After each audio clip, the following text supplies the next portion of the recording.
Mesdames et messieurs, bonsoir. Nous sommes le vendredi 22 mars 2013. C'est un plaisir de vous retrouver avec African Time sur WP80 930 AM. Il est 21h à New York et 1h à Conakry. Vous suivez la principale édition de l'actualité africaine en français. Aïssa Taba au micro, Dambabou à la technique. Au sommaire, en Côte d'Ivoire, notre correspondant Etienne Tano nous parle de la rencontre entre Alassane Ouattara et le roi du Maroc, Mohamed VI. En Guinée, le calme dans les rues est de retour alors que les Plancanegra et les Lions de la Teranga se préparent à s'affronter pour les éliminatoires de la Coupe du monde de football 2014 au Brésil. Au Sénégal, Pape Diomaye Tchare nous fait un compte-rendu de la séance du Conseil des ministres à Matam. Les investissements y sont estimés à hauteur de 126 milliards de francs CFA. Bonsoir à tous et bienvenue sur African Time. Merci de votre fidélité. Vous écoutez votre émission sur internet à yolele.com, à la radio sur WP80 930 AM et par téléphone composez le 979 228 42 28. Cette édition est sponsorisée par la compagnie aérienne Royal Air Maroc. En Guinée, à Conakry, plus exactement, les violents affrontements de rue se sont évaporés pour laisser place au chant des oiseaux. Ceci dit, au niveau politique, les partis restent murés dans leur éternelle insatisfaction et mécontentement. Mamadou Baldé nous en dit plus. Après les violences qu'a vécues la capitale Conakry il y a 2 semaines, violences qui avaient fait 9 morts, dont un agent de la sécurité, le calme est revenu et les activités ont repris. Cependant, la plaie n'est pas encore soignée, étant donné que le mépris et la haine ethnique demeurent entretenus par les politiques. Tout semble croire que les négociations entre l'opposition et le pouvoir, avec 3 facilitateurs, vont commencer bientôt. Dont un issu du pouvoir, un désigné par la communauté internationale, et le facilitateur déjà choisi par l'opposition, qui est un ancien diplomate au temps du général Lansana Conté, du nom de Dr Salifou Silla. La question taboue qui reste à poser est celle de savoir sur quoi les 2 partis vont négocier, quand on sait que l'opposition ne demande rien que des conditions d'un scrutin équitable, juste et transparent. Beaucoup reste à faire. En sport, partons donc en football. Arrivé mardi à Conakry, les Lions du Sénégal sont en train de s'adapter à la température de la capitale guinéenne avant leur match de dimanche contre l'Angola, un match de qualification pour la Coupe du Monde Brésil 2014. Papis Demba Cissé, Moussa Sow, Demba Ba, Mambiram Diouf, Souleymane Sané et leurs coéquipiers savent bien que l'expédition de Conakry doit être réussie s'ils veulent se réconcilier avec les supporters sénégalais. Le coach français Alain Giresse le sait aussi. Dans la délégation sportive sénégalaise, on retrouve entre autres le président de la Fédération sénégalaise de football, Augustin Senghor, le président de l'Association nationale de la presse sportive, Mamadou Koumé, et plusieurs journalistes sénégalais de notre confrère Amadou Ba d'African Time. Les Lions ont un avantage sur le papier. Le public lui semble acquis pour des raisons de proximité, d'amitié, de sociologie et de géographie. Au même moment, le Sili national de Guinée se trouve à Maputo pour son match contre le Mozambique. Là aussi, le coach français Michel Dussier a fait appel à tout ce gratin, ou alors à tout son gratin pour le rendez-vous difficile. Mamadou Baldé, Aminata.com pour African Time. En Côte d'Ivoire, la visite officielle du roi du Maroc, Mohamed VI, mène à des signatures d'accords de coopération économique avec le chef d'État ivoirien. Malgré une crise politique sanglante et une balance déficitaire avec le Maroc, la Côte d'Ivoire reste tout de même la première puissance économique de l'Afrique de l'Ouest. Étienne Tano.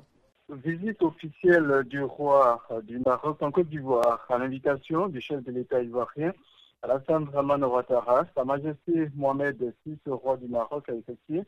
une visite du 19 au 20 mars 2013 à Abidjan. À cette occasion, le chef de l'État ivoirien et le souverain du royaume chérifien ont réaffirmé l'excellence des relations entre le Maroc et la Côte d'Ivoire. À l'endroit de Sa Majesté Mohamed VI, le président Ouattara a exprimé son appréciation pour les réformes politiques sous sa conduite éclairée qui a abouti à la consolidation de la démocratie au royaume du Maroc. Le chef de l'État ivoirien a par ailleurs salué la présence au sein de l'opération des Nations Unies en Côte d'Ivoire au Nissi d'un contingent fort de plusieurs centaines de soldats. Attaque à tout le pleu le mercredi 20 mars dernier par des assaillants planifiés depuis le Libéria selon le préfet de tout le pleu, Karim Diarra.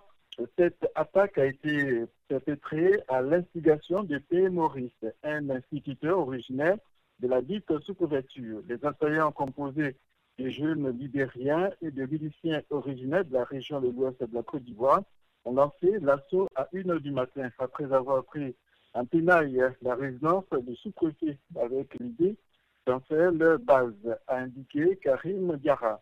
Des échanges de tirs ont alors éclaté entre les assaillants et les forces républicaines du Côte d'Ivoire FRC dans la zone faisant des blessés. La riposte des FRC a été prompte. Cela leur a permis d'appréhender des assaillants, un libérien et un fils de la région.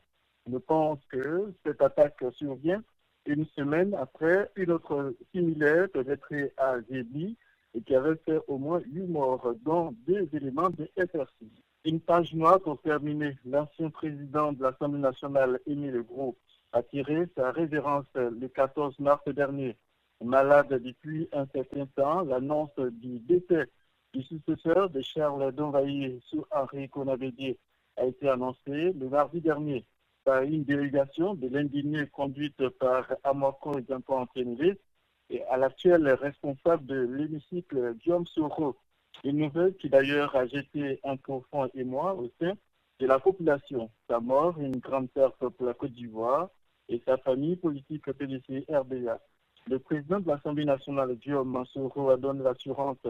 de son implication personnelle et celle des autorités ivoiriennes dans l'organisation des obstacles du docteur Ata-Émile Gros. Etienne Tano, Abidjan pour African Time. American Language Center, le spécialiste de l'enseignement de la langue anglaise à New York, vous invite à visiter ses nouveaux locaux beaucoup plus spacieux et plus commodes pour votre apprentissage de la langue en Amérique.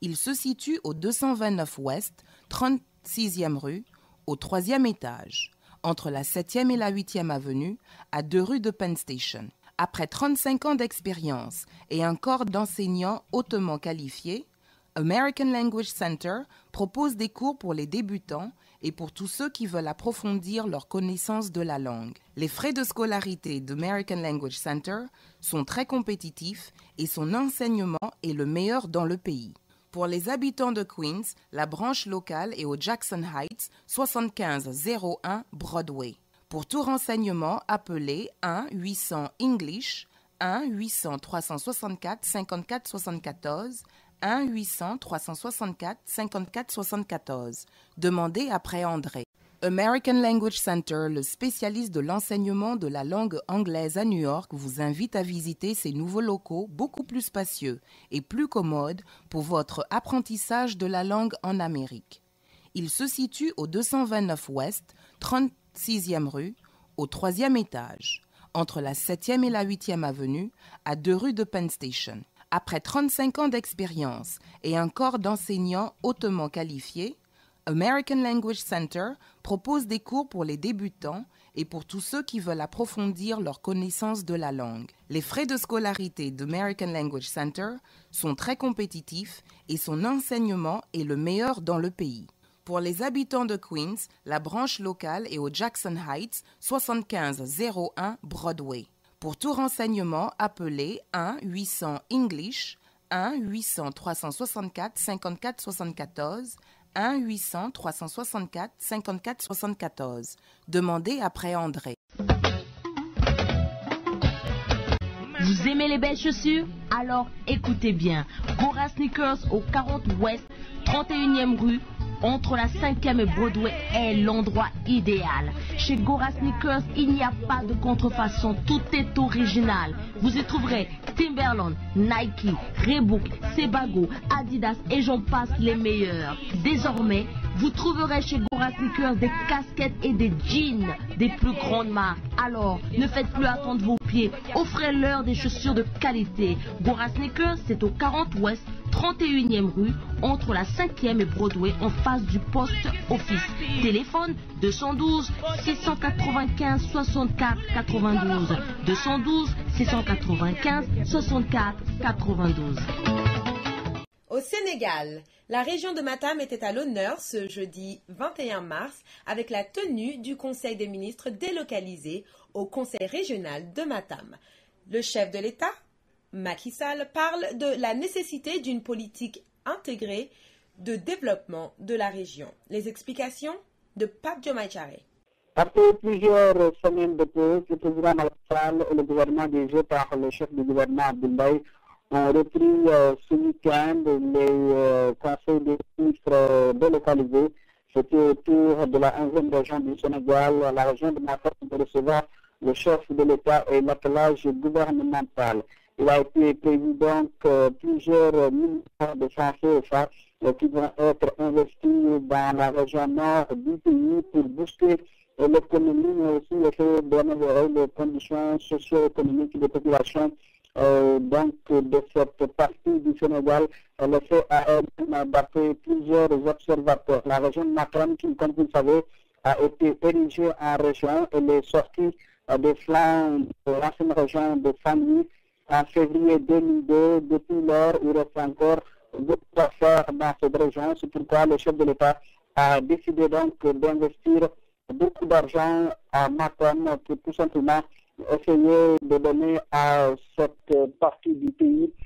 son lustre d'antan, parce que comme vous le savez, Matam regorge de beaucoup de potentiel, notamment du point de vue des phosphates avec les phosphates de Ndendori. Il est également prévu en tout cas de développer l'aéroport à Ourossogui pour tout simplement permettre à certaines parties du pays, notamment les pays frontaliers tels que le Mali, de passer par cette région de Matam. Le chef de l'État qui a donc présidé le Conseil des ministres délocalisés le jeudi.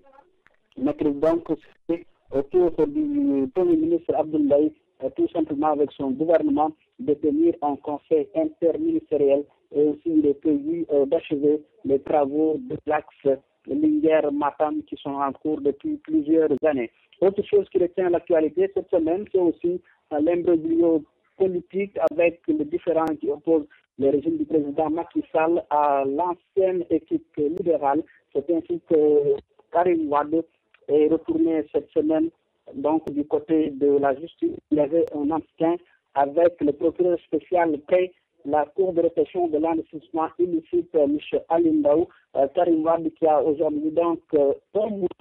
pour prouver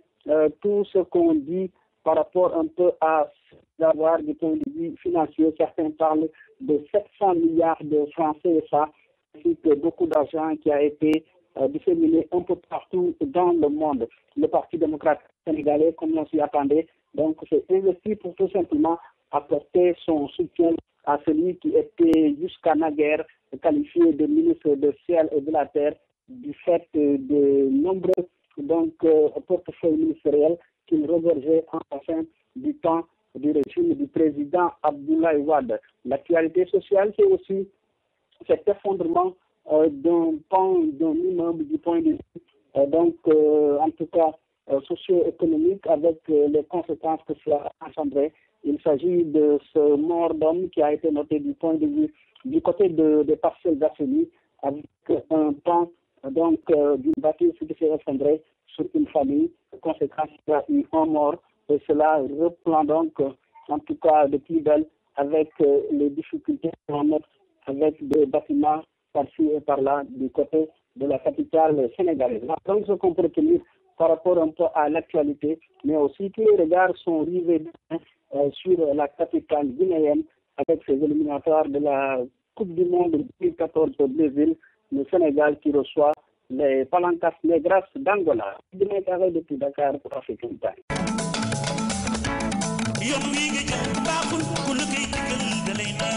Votre compagnie aérienne préférée, Royal Air Maroc, est toujours à l'écoute de vos désirs et demandes.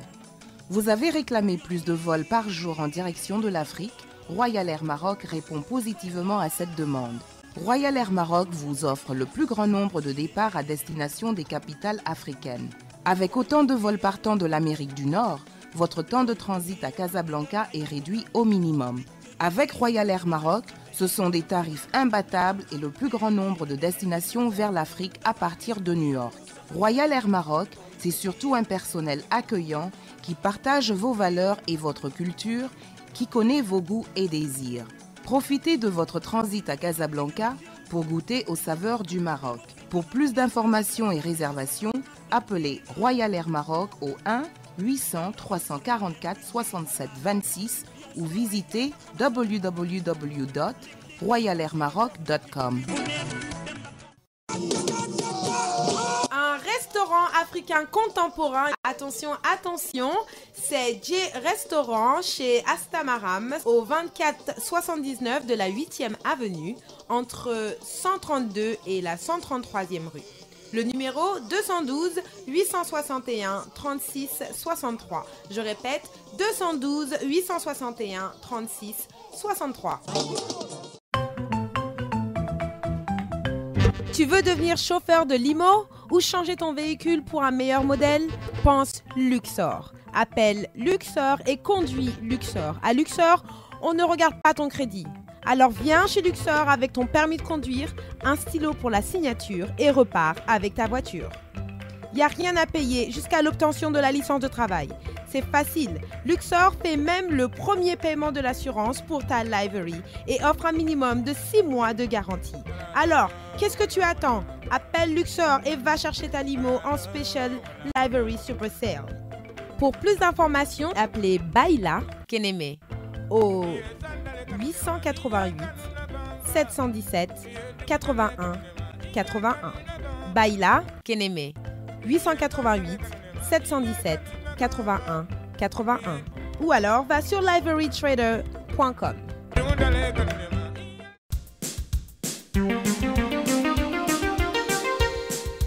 Et d'autres nouvelles d'Afrique. En Égypte, des heurts ont opposé vendredi des manifestants de l'opposition à des membres des frères musulmans et à la police près du siège de la confrérie en banlieue du Caire, devenue la cible de la colère des opposants aux islamistes au pouvoir. Plus de 120 personnes ont été blessées dans les violences, ont annoncé à l'agence officielle MENA le responsable des services de secours, Mohamed Sultan. En soirée, plusieurs groupes de manifestants se trouvaient toujours aux abords du siège des frères musulmans situé sur la colline de Moketam, dans la banlieue de la capitale, et placés sous forte protection de la police anti-émeute en prévision de la manifestation.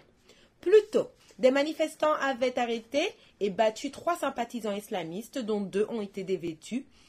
a rapporté un journaliste de l'AFP sur place. Ils ont aussi stoppé une ambulance qui transportait un membre des frères musulmans blessé et l'ont détenu. 4 bus affrétés pour transporter les membres de la confrérie islamiste jusqu'au siège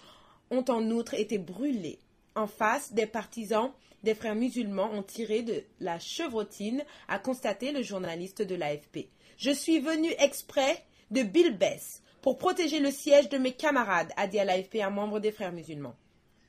Moutons, troupeaux, vous marchez derrière Badi, ont scandé les opposants en référence au guide suprême de la confrérie Mohamed Badi, accusé d'être le véritable décideur en Égypte, dans l'ombre du président Mohamed Morsi, issu de la confrérie. Monsieur Morsi, aujourd'hui confronté à une forte vague de mécontentement, est accusé par ses opposants d'avoir trahi la révolution et de ne pas avoir su traiter les graves problèmes économiques et sociaux du pays.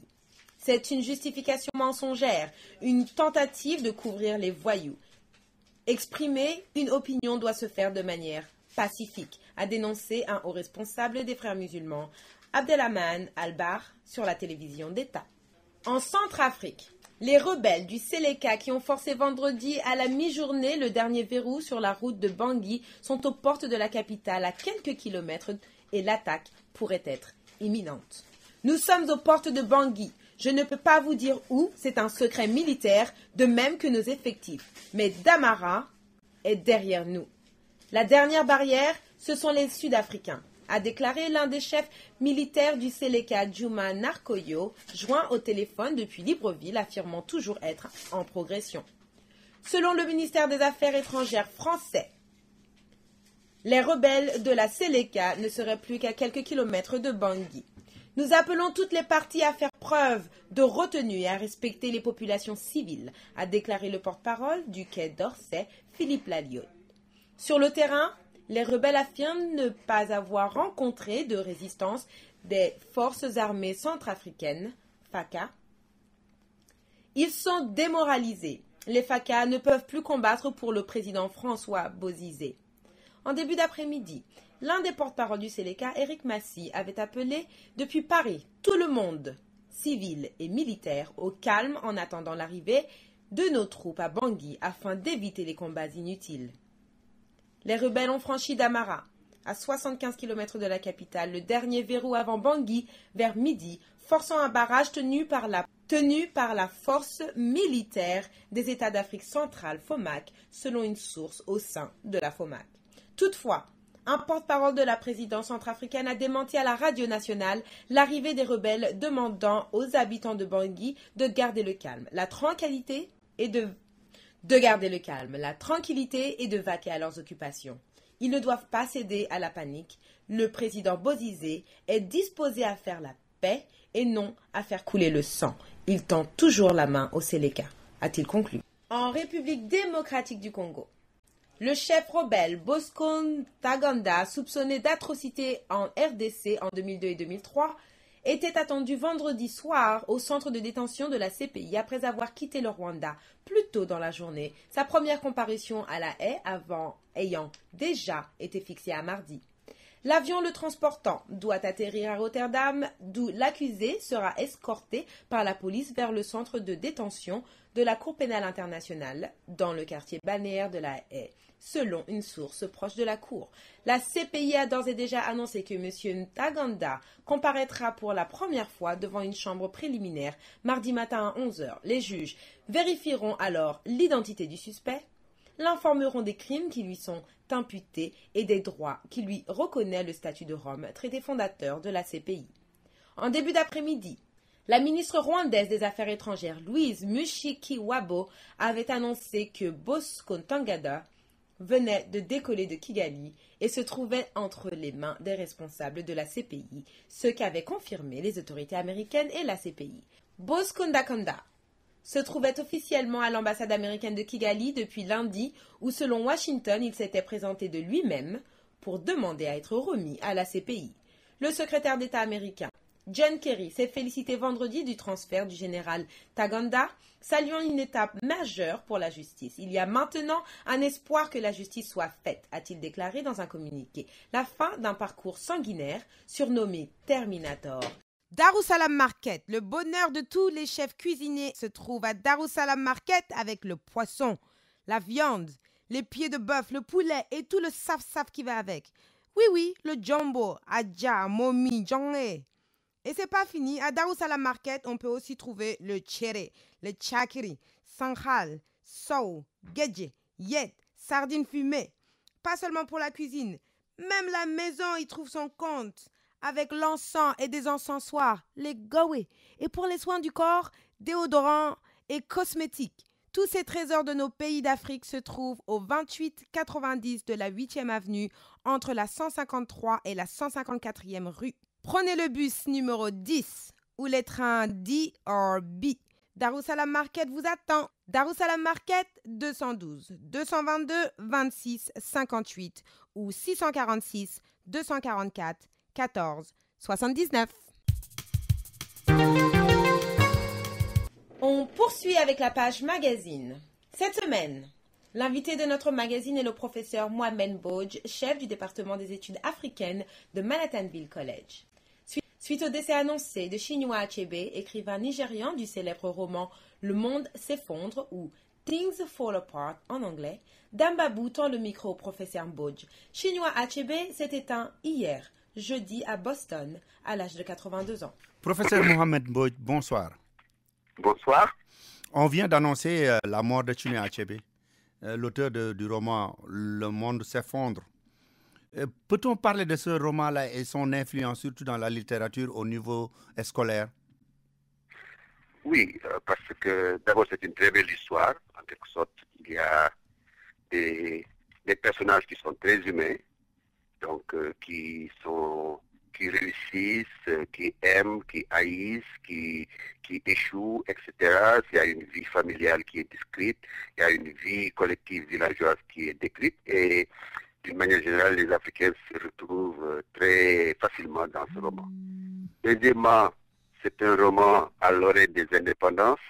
où un tout petit peu tous les Africains regardaient en avant et pensaient qu'en un coup de main, on va pouvoir entrer dans la modernité. Il suffit de tourner le bouton comme pour allumer la lampe électrique. Et ce roman est venu dire, mais attention, la modernité s'accouche dans la douleur et il faut faire attention, il y aura de la peine et beaucoup de peine. Mais si nous voulons nous moderniser, il faut aussi que nous soyons au courant de ce qui peut nous blesser dans cette modernité. Et troisièmement, c'est un roman à succès, édité et vendu à plus de 11 ou 12 millions d'exemplaires, ce qu'aucun auteur africain n'a jamais atteint. Et pour les auteurs africains, c'est un peu un exemple à suivre dans ce qu'on peut appeler un succès de librairie. Justement, professeur, on a l'impression que si on regarde au niveau de nos écoles aujourd'hui, au niveau du curriculum et tout ça, les romanciers africains ne sont plus aussi présents qu'ils l'étaient du temps de Chinua Achebe, Cheikh Hamidou Kane et autres. Oui, et c'est dû en fait aussi au fait que d'abord il y a beaucoup de romanciers africains et souvent les romanciers africains de l'après des années 60 ont occupé des positions politiques et donc ont eu une possibilité d'influencer le choix des ouvrages. Et il faut le dire, dans beaucoup de pays, il y a eu pas mal de discussions pour pourquoi on ne se limiterait pas aux auteurs sénégalais ou ivoiriens seulement. Dans d'autres pays, on a voulu un tout petit peu privilégier des romans à caractère social comme Black Docker, le Docker noir, donc des romans qui portaient un combat politique socialisant ou en tout cas un message politique très très clair. Et donc ce livre est un peu tombé en désuétude, c'est un peu un ancien livre, un peu comme Karim d'ailleurs, le roman sénégalais d'Ousmane Socé. Donc les gens ont pensé que c'était de la vieille chose et qu'il faut aller de l'avant. Mais ils les ont remplacés par des œuvres qui sont beaucoup plus difficiles. Les œuvres d'Amadou Kourouma demandent beaucoup plus de connaissance de la langue française et beaucoup plus d'érudition. Les livres de Boris Diop ne sont pas faciles d'accès d'une manière générale. Et donc, à ce moment-là, la pédagogie de l'enseignement du français et de la littérature en a beaucoup souffert et beaucoup sont tombés dans la facilité. Donc, ils ont recommencé avec des auteurs français et autres qui sont universellement connus et avec lesquels il y a des outils d'enseignement disponibles immédiatement. Et l'enseignant n'a rien à faire absolument pour pouvoir enseigner ce genre de choses. Mais justement, d'ailleurs, vous avez fait allusion au fait que les politiques pratiquement se séparent du monde de la littérature de plus en plus. Vous n'avez pas l'impression que même au niveau des gens qui nous gouvernent, au niveau politique, il y a un appauvrissement au niveau intellectuel, ce qui se reflète bien sûr sur pratiquement dans tous les domaines de la vie? Oui, bon, à la fin des années 60, au début des années 70, on avait déjà noté un peu cette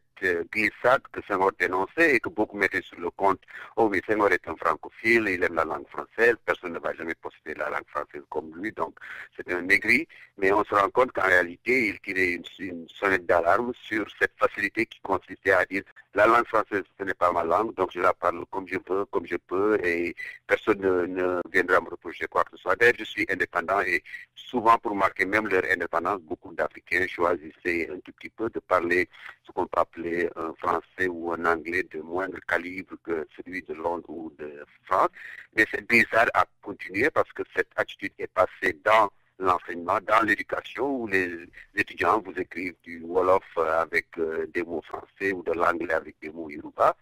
Et en fin de compte, ça devient un combat titanesque, gigantesque, que les enseignants ont presque perdu à ce niveau. Avec l'influence maintenant des SMS et autres, donc on se trouve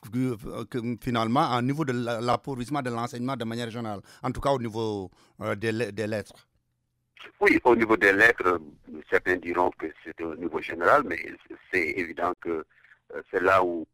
disons, c'est le niveau le plus accessible qu'on peut vérifier. C'est très difficile de vérifier si les gens sont plus faibles en maths avant ou après, mais lorsqu'il s'agit de lettres, là, c'est net. Il s'agit de lire les devoirs d'élèves. Il s'agit d'écouter nos autorités parler français ou anglais à la télévision. Il s'agit de lire des journaux et pour se rendre compte que nous n'avons plus les Edu Korea, nous n'avons plus les, comment il s'appelle, Alunjai, etc. Voilà, donc ce sont des constats qui sont réels et il ne faut pas se cacher la face. Il faut simplement dire que si ces gens-là ont été capables de le faire, pourquoi pas nous? Nous avons le même cerveau et nous avons beaucoup plus d'outils en fait pour arriver à une meilleure maîtrise de ces langues de communication et il suffit de s'y mettre et de bien former les enseignants et d'insister et de faire en sorte qu'il y ait un encadrement et des outils pédagogiques idoines qui permettent, en fait le compte, de faire le travail nécessaire. Bon, moi, professeur Mohamed Mbodj, ce n'est pas pour vous attaquer, vous les enseignants, mais vous l'avez dit, si les enseignants ne sont pas bien formés, les élèves ne le seront certainement pas. En tout cas, merci beaucoup, professeur Mbodj. Comme toujours, vous êtes toujours prêt à nous donner le soutien qu'on sollicite auprès de vous. Merci beaucoup. Je vous en prie. Au revoir. Tu veux devenir chauffeur de limo ou changer ton véhicule pour un meilleur modèle? Pense Luxor. Appelle Luxor et conduis Luxor. À Luxor, on ne regarde pas ton crédit. Alors viens chez Luxor avec ton permis de conduire, un stylo pour la signature et repars avec ta voiture. Il n'y a rien à payer jusqu'à l'obtention de la licence de travail. C'est facile. Luxor fait même le premier paiement de l'assurance pour ta livery et offre un minimum de 6 mois de garantie. Alors, qu'est-ce que tu attends? Appelle Luxor et va chercher ta limo en Special Livery Super Sale. Pour plus d'informations, appelez Baila Keneme au 888 717 81 81. Baila Keneme 888 717 81 81. Ou alors va sur liverytrader.com.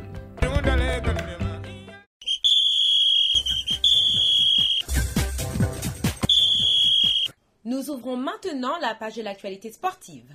Notre correspondant Eladj Malinjai, spécialement envoyé en Guinée pour couvrir la préparation et le match de football entre l'équipe nationale du Sénégal et de l'Angola,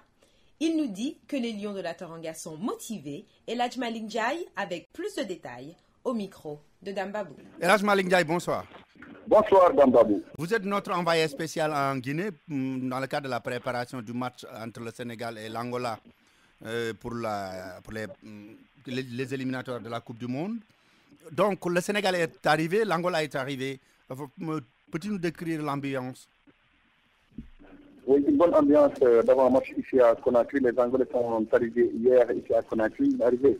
très discrets. Ils sont entraînés aujourd'hui. Leur unique galop d'entraînement au stade du 28 septembre, comme le prévoit les règlements de la CAF et de la FIFA. Après ce retour des Lions, depuis la pelouse du stade du 28 septembre, les Lions sont motivés, concentrés. C'est ce que nous a dit le coach Alain Giresse. D'ailleurs, il a une idée du 11 de départ. Bounokou sera certainement dans les buts et le capitaine de cette équipe nationale sera Mohamed Diamé. Retenez Dambabou que pour la réussite de ce match, le chef de l'État guinéen s'est personnellement impliqué pour la réussite de ce match. D'ailleurs, hier, la presse a été l'autre député de communication de Alpha Condé dans le cadre d'un déjeuner de bienvenue. Et là, Rachid Ndiaye, qui est le chargé de communication avec l'État guinéen, a pris toutes les dispositions pour la réussite de ce match. Rien que pour ce match, plus de 1500 éléments des forces de l'ordre ont été mobilisés pour la réussite de cette rencontre d'Ambabou. Donc ça, c'est au niveau officiel. Mais aussi, il y a beaucoup de gens qui disaient que les Lions risquent de ne pas être dépaysés en Guinée. Le public est comme si c'était le public à Dakar en termes de soutien, non? Oui, il y a le deuxième Guinée qui a déjà relié la capitale guinéenne par la voie terrestre. Ils ont été accueillis, ce deuxième Guinée, il a été accueilli de vos yeux par le deuxième Guinée local. Parce qu'en Guinée, il y a 5 communes et ils veulent donner un cachet populaire à cette rencontre. D'ailleurs, lors de l'arrivée des Lions du Sénégal, mardi dernier, ici à Conakry, il y avait une foule à l'aéroport international de Conakry. Les supporters étaient venus très nombreux pour accueillir les Lions du Sénégal. Donc, ils veulent donner un cachet populaire à cette rencontre. Ici à Conakry, c'est le match Sénégal-Angola qui est sur toutes les lèvres. Un match qui est très attendu puisque beaucoup estiment que ce sont les relations de voisinage et de parenté qui font que le match doit avoir un cachet populaire ici à Conakry. Mais est-ce que la pharmacie est vide? il n'y a aucune blessée, touchant du bois, puisque vous avez retiré par le sujet. Ici, il faut dire que la seule crainte, c'est surtout la chaleur. Il y a le médecin de par le sujet a donné des assurances fermes. Donc, la température qui sera à 17h sera une température de confort, assez clémente, puisqu'à Conakry, ici, il fait un peu chaud le matin entre 9h et 14h, à 15h, à 16h déjà. Alors, il y a une température de confort. Et là, le professeur particulier nous a donné des assurances. Il y a également aucun blessé au niveau de l'infirmerie. Tous les jours se portent comme un charme. Donc, demain, on attend le coup d'envoi. Le match qui sera fait par un tuyau camerounais. Bon, maintenant, le stade, rapidement. Les conditions du stade, parce qu'on avait dit qu'il avait été fermé pour que soit refait. Oui, écoutez, comme je l'ai dit tout à l'heure, cette affaire, ce match-là est devenu une affaire d'État avec l'implication, je l'ai dit tout à l'heure, du chef de l'État guinéen, son excellence Alpha Condé, qui a d'ailleurs reçu Melinda la dernière fois. Le stade a été fermé, la police est dans un état très magnifique, comme il l'a dit tout à l'heure, dont le responsable du stade. Le seul problème ici à Conakry, ce sont les délestages, le courant. Il y a beaucoup de délestages ici à Conakry. On est resté 3 jours sans délestage, mais heureusement, le stade dispose d'un groupe électrogène. Je disais tout à l'heure que c'est une affaire d'État et l'État guinéen s'est personnellement impliqué pour la réussite de cette rencontre. Merci beaucoup, El Hadj Malick Ndiaye.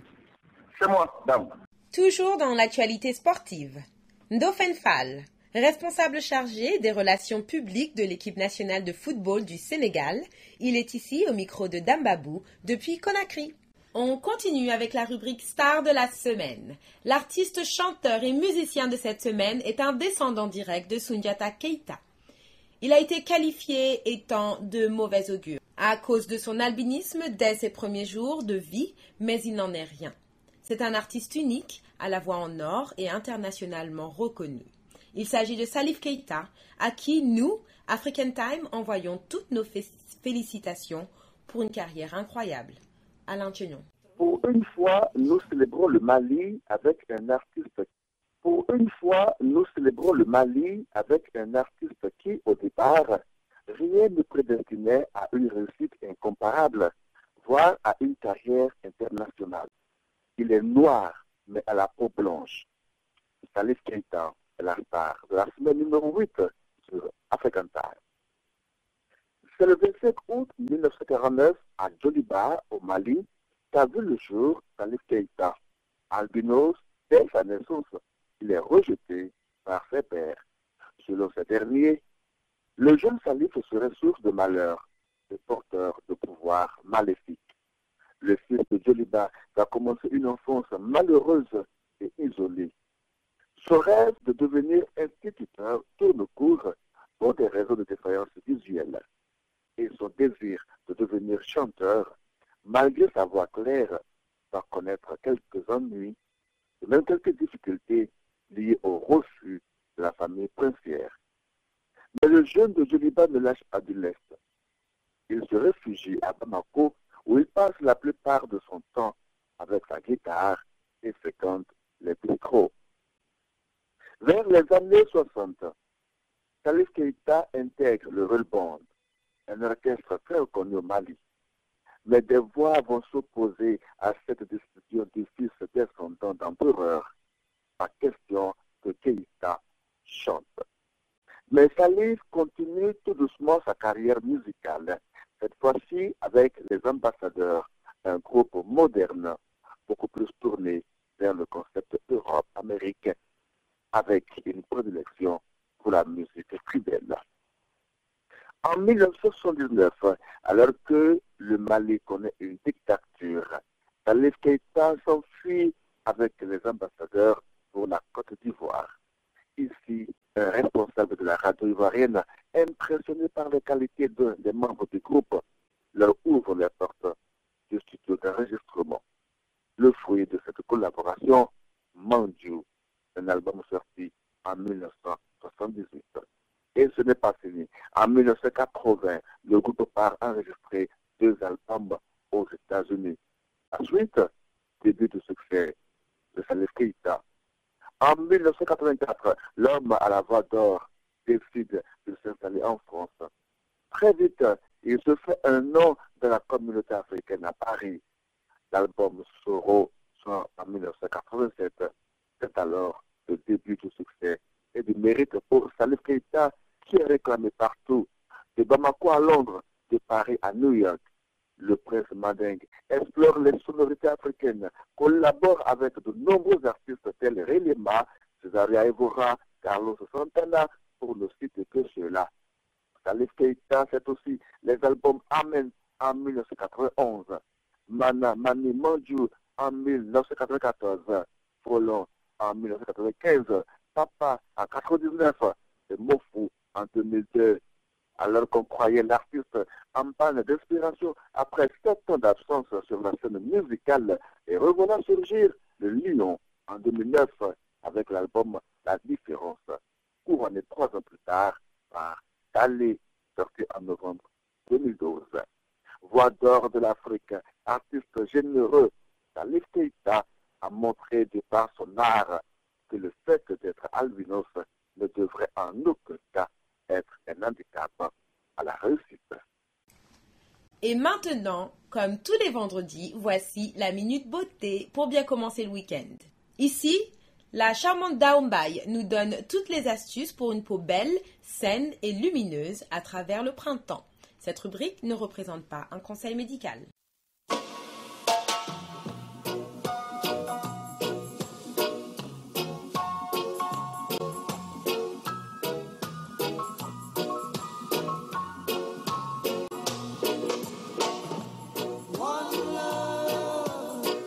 Bonjour et bienvenue pour la Minute Beauté.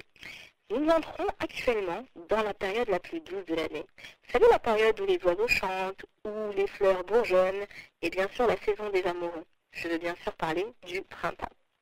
Donc, au printemps, bien sûr, femmes et hommes souhaitent avoir une peau fraîche, belle et éclatante de santé. La règle pour avoir cette belle peau est bien sûr utiliser les produits efficaces par rapport à son type de peau, qui vont représenter 50% du travail, mais bien sûr, les autres 50% reposent sur vos habitudes d'entretien pour garder une peau saine et bien sûr une alimentation équilibrée. Alors voici les 5 règles d'or pour garder une peau saine et nos top 4 fruits, et bien à l'intérieur. Pour les règles d'or, premièrement, bien sûr, consommer fruits et légumes chaque jour. Deuxième règle d'or, vous démaquillez matin et soir afin de débarrasser la peau de toutes les impuretés et de toutes les cellules mortes liées à la pollution. Troisièmement, exfoliez votre visage une fois par semaine pour débarrasser encore une fois la peau de toutes les impuretés. Quatrièmement, toujours utiliser une crème de jour qui va protéger la peau. Et pour finir, cinquièmement, appliquez un soin de nuit car effectivement la peau se régénère la nuit. Donc en appliquant votre soin de nuit, vous allez l'aider pour avoir une peau parfaite. Passons maintenant à nos fruits top. Le concombre. Donc le concombre est parfait pour hydrater la peau. Je vous recommande de couper les tranches fines, de les appliquer sur l'ensemble du visage, les laisser 15 minutes, puis rincer. Le raisin va être aussi parfait pour unifier la peau. Alors mixez les grains de raisin, filtrez le jus et utilisez-le comme une lotion à l'aide d'un bâton. Laissez sur la peau 15 minutes, puis rincez avec de l'eau de rose cette fois-ci. On continue sur le jus de pomme, qui est un super raffermissant, qui est d'ailleurs particulièrement recommandé pour affermir la poitrine des femmes. Et oui, mesdames, donc un très bon antioxydant et très bon raffermissant. Comme pour les autres fruits, l'appliquer à l'aide d'un coton, comme une lotion tonique, le laisser 15 minutes, puis rincer à l'eau tiède. Et enfin, la star des fruits, reconnue bien sûr pour sa richesse en vitamine C, donc l'orange, à appliquer toujours de la même manière en lotion sur l'ensemble du visage à l'aide d'un coton, laisser 15 minutes et rincer à l'eau tiède. Ah, elle n'est pas belle la nature, on se fait du bien à l'intérieur et à l'extérieur. Merci à vous et à bientôt. Daombay pour African Time. Voilà, chers auditeurs, c'est déjà la fin de cette édition. Merci de l'avoir suivi. Dambabou va maintenant prendre le micro pour le journal en Wolof. On se retrouve vendredi prochain à 21h pour une nouvelle édition d'African Time sur WP80 930 AM. Bon week-end à tous.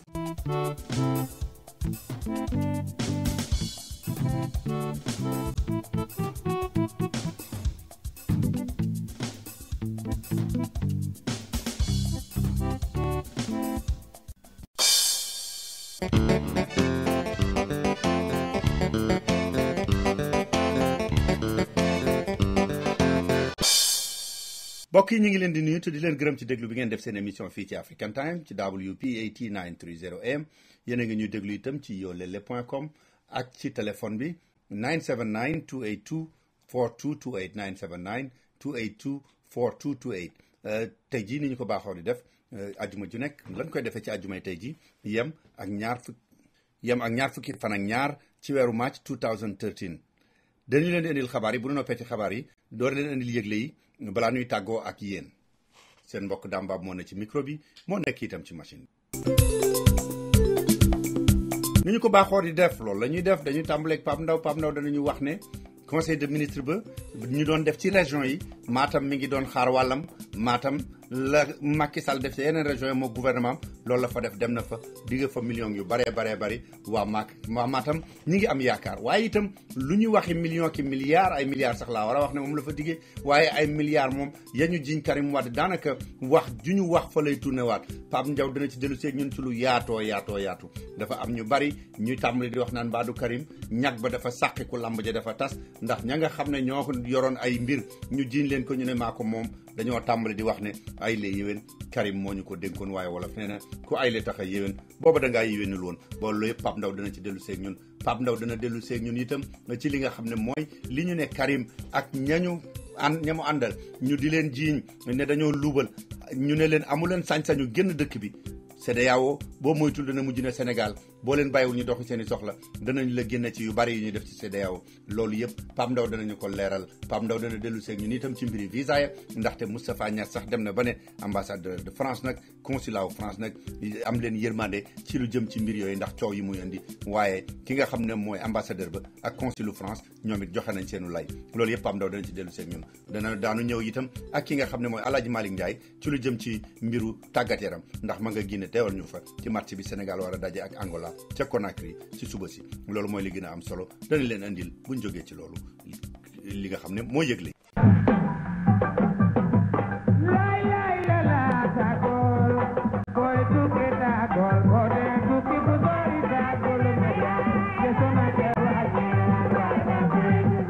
xam naa kon li ñu def rek mooy daal di leen di bàyyi ak waxtaan wi si ak Pape Ndaw te di leen fàttali ne si pharmacie moo leen dimbali ba ngeen mën cee jot.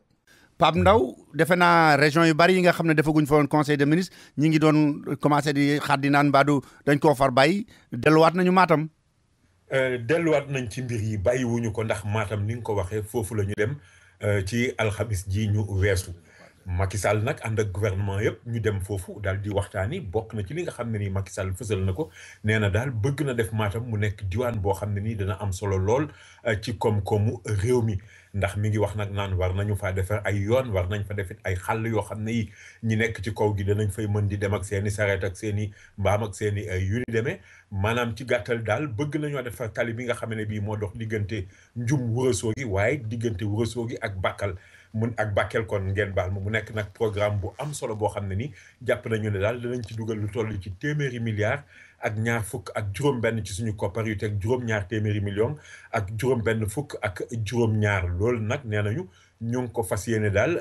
filee kii fan ndax dañ jàpp ne ci atum 2013 bii ñu nekk ci la ñu ko war a door mu dem nag fileek ñett jàpp ñeenti at mu nekk loo xam ne ni daal bëgg nañu ko doxal nu mu gën a gaawee. Macky Sall xamle na yi tamit ne bokk na ci li nga xam ne ni daal moo di loo xam ne ni war nañu ko mën a fësal moo di doxal lu jub maanaam bañ a indi benn dëng-dëng wala bañ a indi benn tolof-tolof ndax loolu dafa nekk loo xam ne nii liggéey ak guerre ànduñu ndax guerre fu mu dugg daf koy yàq bokk na ci leneen loo xam ne nii dellusi nañ ci it Macky Sall mi ngi wax naan doomu réewu Sénégal yi nga xam ne bii dañoo nekk bitim réew war nañu leen bàyyi xel nag nu ñu leen mën a jàppalee pour ñu am ay terrain wala am ay kër fii waaye tamit mën a jël benn fonds d'aide boo xam ne nii danañ ko teg pour ñu leen ci jéem a jàppale maanaam daal loolu daam bu ñu ko doxalee moom xam naa ne yéen ak gars yi nga xam ne bii ñoom ñoo féetee bitim réew du ñàkk loolu dana doxal seen i mbir. waaw mais defe naa Pape buñ ko dee doxalit kat la gars yi doon doxal bu njëkk moom ba léegi wàcce guñu ci di ko gëstu ba léegi Karim Wade mbiram yi dafa mel ne dafa gën a tee dengoot fi mu nekk nii ñu ngi naan léegi dafa mel ne dafa leer li ñu koy topp ñu bari ñu naan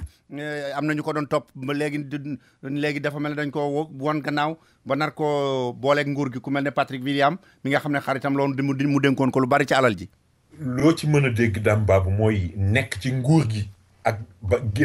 bañ a nekk ci nguur gi dafay daal di wute ndax xam nga Karim bi nga xam ne bii mi ngi ci nguur gi ndax boobu bàyyam moo nekkoon président de la République booba Karim amoon na ay xarit yu bari waaye tey jii dafa mel ni xarit yooyu ñu ci bari dañu ko cee commencé dumooyu ki ci njëkk mooy ki ngay tudd léegi muy Patrick William ndax moom Patrick William dafa nekk koo xam ne nii daal dafa doon jàppale Karim Wade bu baax a baax rawatina ci mbirum doxal hangar bi nga xam ne bii dafa nekk ci aéroport Léopold Sédar Senghor te ñu doon fa def loo xam ne nii maintenance su avion la maanaam doon leen fa réparer di xool def entretien yeeg yu ni mel moom mi nga xam ne bii nag moo nekkoon directeur société assistance au sol des avions laataa muy wëlbatikuwaat nag di jël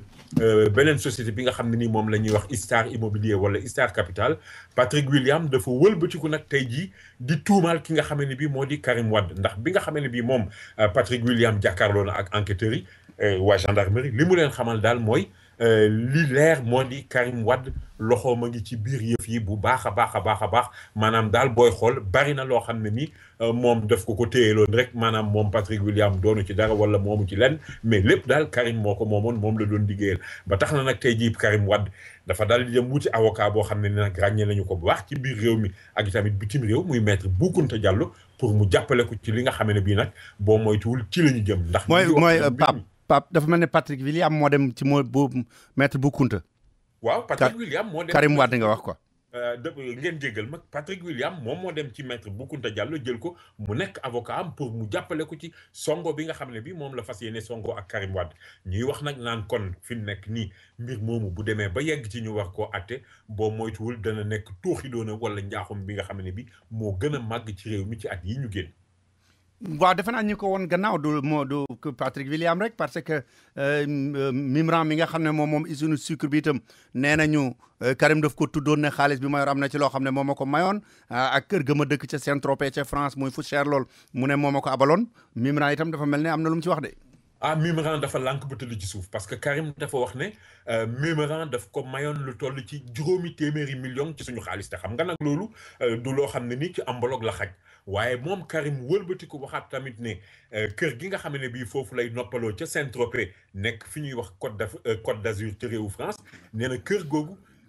Mimran bu CSS moom moo ko doon abal muy dem di fa noppaloo. loolu nag mooy li nga xam ne bii Mimran daf ko weddi ba mu set wecc ndax nee na moom mosul jël suu wala koppar waxtu ma la fistin naan daf koy may ki nga xam ne bii moom moo di Karim Wade te itamit kër gi nga xam ne bii dafay wax naan am na ko ca Saint-Tropez ba di ko abal muy dem di fa noppalu moom Mimran mi ngi wax naan Saint-Tropez googu amu fa kër amu fa sax dégg nga am laaj yu barak waxtu malaak di fa am kër nee na bu dee dañuy waxaat mbiri xaalis nag tey jii dafa fekk ne nguurug Sénégal ci jamonoy Abdoulaye Wade ñoom ñoo ko ameel xaalis ndax am na xaalis boo xam ne nii daf leen ko lebaloon te ba fi muy waxee nii fistin delloo wuñ ko ci kon nag moom bu ko kenn tudd bu kenn am loo xam ne nii da nga ko ciy jéem a jiiñ mbir mi moom yoonam nekku ci. waaw Pape buñ jógee ci Mimran itam dafa mel ne am na yeneen yuy feeñ. li ñu doon wax ne compagnie Sudatel bi jënd Expresso licence boobu ñu noon def ci am loo xam ne dañ ko ci luubaloon ñu doon ko weddi ba ñu jàpp Thierno Ousmane Sy procureur bi ne itam mi ngi porté plainte contre X mooy ku ñu xamagul waaye am na koy taxawaalu dafa mel ne dafa feeñ. non ki ñu plainte moom xam nañ ko léegi ndax ci lu leer Keba Kend la mi nga xamee ne bii moom moo yore société bi nekk benn société bu nekk ca Dubaï ñuy wax naan loxoom mi ngi ci biir takk rip ci li nga xamee ne bii moo di mbir mi ndax Thierno Ousmane Sy yaa ngi koy wax léegi magistrat instructeur bi teg na ko loxo ba ñu yóbbu ko fi nga xamee ne bii moom moo di kaso bu Rëbës kooku ay mbiram leer na leneen loo xam ne nii dañu ko doon lijjanti nag di xool naan kan la wala kii la wala kee la war a demee tey jii leer na ne ki nga xamee ne bii moo di Keba Kend moom la ndax ci loo xam ne nii gars yi dañu ko gëstu fësal na ne moom Keba Kend ca bisimilaay jë la ñu ko jox lu toll ci 20 milliards ak juróom ci suñuy koppar loolu nag dañu wax sax ne américains yi ñoom ñoo ko fësal maanaam seen mbokk yooyu ndax ñoom ñoo doon def enquête ba gis ne am na ci xaalis bi loo xam ne ni dañu ko jëloon dugal ko ci benn banque boo xam ne bii ca Londres la nekk di pays réewu Angleterre mujj gi ñu jëlee xaalis bi foofu dal di ko yóbbu ca Dubaï ci benn banque islamique boo xam ne ni dafa nekk foofu dugal ko nag ci compte benn société bu ñuy wax Red Sea Holding société boobu nag Keba Kend moom moo ko moom ñu wax sax nag ne américains yi fësal nañu ay mail maanaam ci wàllu internet loo xam ne ni dañu ko doon bindante diggante Kéba Kende ak Thierno Ousmane Sy parce que ñu ngi wax naan am na sax dañ ko firndeeloon njëkk sax ci contrat pour wax ne saay boo xamee ne bii rétrocommission yi nangam lañ ko koy joxe maanaam ay versement wu 10 millions de dollars lañ ko doon defal te saay bu ñu defee versement yi Kéba Kende dafay jël benn copie daal di koy yónnee ki nga xam ne bii moo di Thierno Ousmane Sy kon tey jii ci lu leer Dame Babou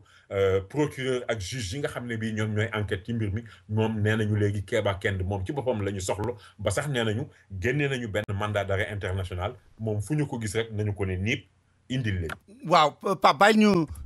Ajar door a dellu si waat ndaxte defe naa ne tey jii daanu yàgg lool ci mbir yooyu. demal tey. fépp fu nu mën a tukki moo xam ci biir réew mi la moo xam bitim réew rawatina nag bu dee Afrique suñu gos la fa nu war a dem mooy Kara Tour and Travel billet bu ñuy jaay ak avion boo bëgg a demee demal Kara Tour and Travel mu jox la ko ci njëg yoo xam ne mënuloo ko amee fenn xew wu nu am wu nu ñor dëgg fa nu war a dem mooy Kara Tour and Travel bu nu yegg si mu ñu jox suñu billet ci njëg yenu gënal daal di ñuy wax avion ba nuy dugg ak kañ lay dem nu daal di dem ci lu gaaw a gaaw. Kara Tour and Travel mi ngi nekk ci 38 West 32nd Street room 1501. téléphone 212 683 2223.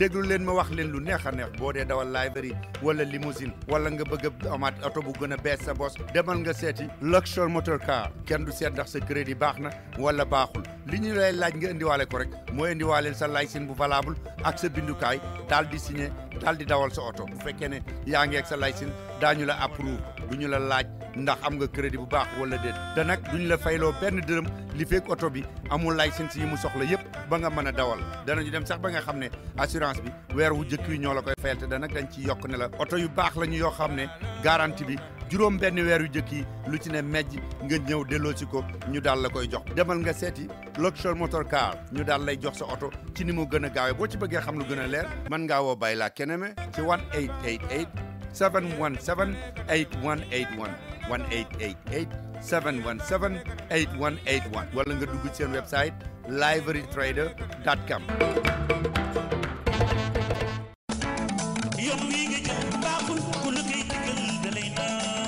xam ngeen ne Royal Air Maroc lu mas a nekk seen yitte daf ci taxaw lu ngeen ko laaj dana ci def la mu mën moo tax ba ngeen ko ne na vol yi yokku ba dem bi yomb da koo yokku Royal Air Maroc am na ay vol yu bari yoo xam ne day jóge fii ci New York di dem ci lu mat daanaka fanweeri réew ci Afrique te nag Royal Air Maroc bi yéen leen di jaay na muy yombe kenn du leen ko mën a wax te nag bu ngeen duggee Royal Air Maroc bu ngeen wàccee ba Maroc dem Casablanca soxla wu leen visa man ngeen a génn doxantu ji jënd seen i marchandise seet dëkk ba door a déparaat te nag Royal Air Maroc ña fay liggéey seen i bokk lañu yéen a bokk aada xam li ngeen bëgg ak li ngeen di bañ kon nag bu ngeen di tukkeeti dem leen fa mu gën a yombe te gën faa baaxe muy Royal Air Maroc laaj leen ko seen agent de voyage wala ngeen woote 1-800 344 6726 1-800 344 6726 wala ngeen visiter seen website royalairmaroc.com. waaw ba tey dafa am beneen société bu feeñati ca aéroport Ndakaar ñu di ko wax EMA ñu ne xaalis bu bari lañ ci dugaloon boo xam ne dafa mel ne mujj yàq la mujjee te ña ngi cay tuddati Karim Wade. gis nga EMA googu Dame Babou lu ko gën a doy waar yàlla sàkk ko te ki nga xam ne nii moo di Karim Wade mi ngi ne sëbëx encore ci biir ndax EMA Industrie dafa nekkoon benn filiale bu bokkoon ci EAS Industrie bi nga xam ne bii ci ay angaaram la ñu dugaloon bu fekkee ne yaa ngi koy fàttaliku moteuru avion boobu nga xam ne nii ba ñu ne dañ ko changé ji woon avion bu Ablaye Wade ba moteur yi bi ñu ko delloosee foofu ci hangar boobu lañ ko dugaloon muy benn hangar boo xam ne bu mag la woon te fekk na boobu société bi nga xam ne bi moo di EMA sax taxawala guñu ko woon te dañu wax ne EMA moom moo doon gérer mbir yooyu waaye société ba boobee taxawaluñu ko woon société bi ba ñu ko taxawalee dañu ko mujj nërmeel ginnaaw boo xam ne bii daal dañu gis ne at mu jot wala boog ci benn at bi nga xam ne bii moom la société bi jot a dox ak genn wàll jot naa perte loo xam ne ni jege na 50 millions ci suñu xaalis nga gis nag ne loolu nekk lu doy waar loo xam ne ni yeneen ñaari nit ñoo ko fësal ñoo xam ne démb ak bërki démb ay xariti Karim Wade la ñu woon kenn ki di ku ñuy wax Rachid Rifi keneen ki di ku ñuy wax Evelyne Riout moom mi ngi bokk moom it ci société bi nga xam ne bii moom la ñuy wax AHS te ñaari sociétés yooyu yëpp sociétés yooyu kon dañu bokkoon ci li nga xam ne bii wala bokk seen loxo dafa feeñoon ci action yi nga xam ne bii moo nekkoon action Emma Industrie nga gis ne rek kon tey jii Karim dëgg-dëgg gaa yaa ngi koy commencé du mooy dafa mel ni nag li ñu naan bu sikkim lakkandooyee ku ne sa bos ngay jéem a fay loolu mooy li nga xam ne bii moo dal Karim ak ñi nga xam ne nii moom la nekkaloon démb ak bërki démb. Pape mu ne moom day Karim dafa mel ne dafa wax ne sax moom kii dañ koo teel a yàlla daf koo teel a gane ndaxte élection papam ca 2000 sax ci ñi ko financé la woon. waaw xam nga nag loolu dafa mel ni moom Karim daf koy wax pour jéem a seetal deram wala pour xool noo xamee ne bii dana ko mën a muccee ndax bi nga xamee ne bii jàkkaarloo na ak gendarme yi nga xam ne nii ñoom ñoo ko doon dékk ay nopp muy indi ay lay ci mbir yi ni mu demee moom Karim dafa xamle ne ci atum 2000 bi nga xam ne bii papam mi ngi doon def campagne électorale pour jël réew mi ci loxoy Abdou Diouf booba moom Karim nee na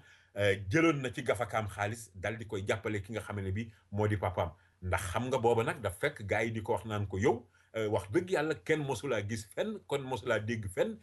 ci ay koppar waxtu malaak nag ñu naan ay milliards ak a def yëf mooy leen nag ay la yëwen man atum 2000 fekk na booba ma am loo xam ne nii du jeex ci xaalis fekk nag ci lay xamle nag naan booba bi nga xamee ne bii papaam ma nga woon ca tugal laataa ñu koy jëli ci la ko commencé woon jàppale bi nga xam ne bii ñëw na tamit ci biir réew mi ci campagne bi ñu di ko jàppale fekk boobu gars yi dañ koy wax naan yéen demoon ngeen ba toll diggante boo xam ne nii sax ñàkk koppar moo taxoon parti démocratique sénégalais xewaloon jamono yooyu li nga xam ne bii moom la ñuy wax ay marche bleue ak yu ni demee mu ne leen araam booba man fekk na ma yore koppar te it sama waajur jàppale woon naa ko ci bu baax a baax maanaam daal ci gàttal daam Karim dafa bëgg a gëmloo ñi nga xam ne bii ñooy enquêteurs yi ne moom ba mu amee xaalis du tey laataa muy dugg ci nguur gi fekkoon na ko mu yor lu ne gàññ loolu nag moom xam naa ne dana laaj leeral bu baax ci kanamu ki nga xam ne bii mooy attekat bi. waaw mais bu loolu weesoo itam ba tey ci lu ñuy tudd Karim dañu wax ne li ñu ne moom Dubai Port World bi sax xaw naa andi ay ñagas ci diggante Sénégal ak Dubai.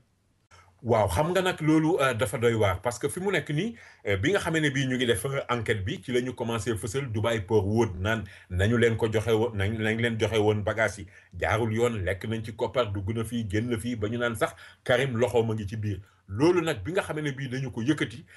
ci la nag sultan bi maanaam buur bi nga xamee ne bii mooy Ahmed bin Souleymane daal di bind nag benn bataaxal di xamle ne ci lu leer waat ko ci digganteem ak boroomam ak ci ngoram daal di weddi li nga xamee ne bii Dubai Port World Karim Wade moo ko moom loolu nag dañu ko fësal leeral ko bu baax a baax parce que dañu ne bi nga xamee ne bii génne nañ ko rawatina ñi nga xamee ne bii ñoom ñoo di avocat yi Karim yi bi ñu ko waxee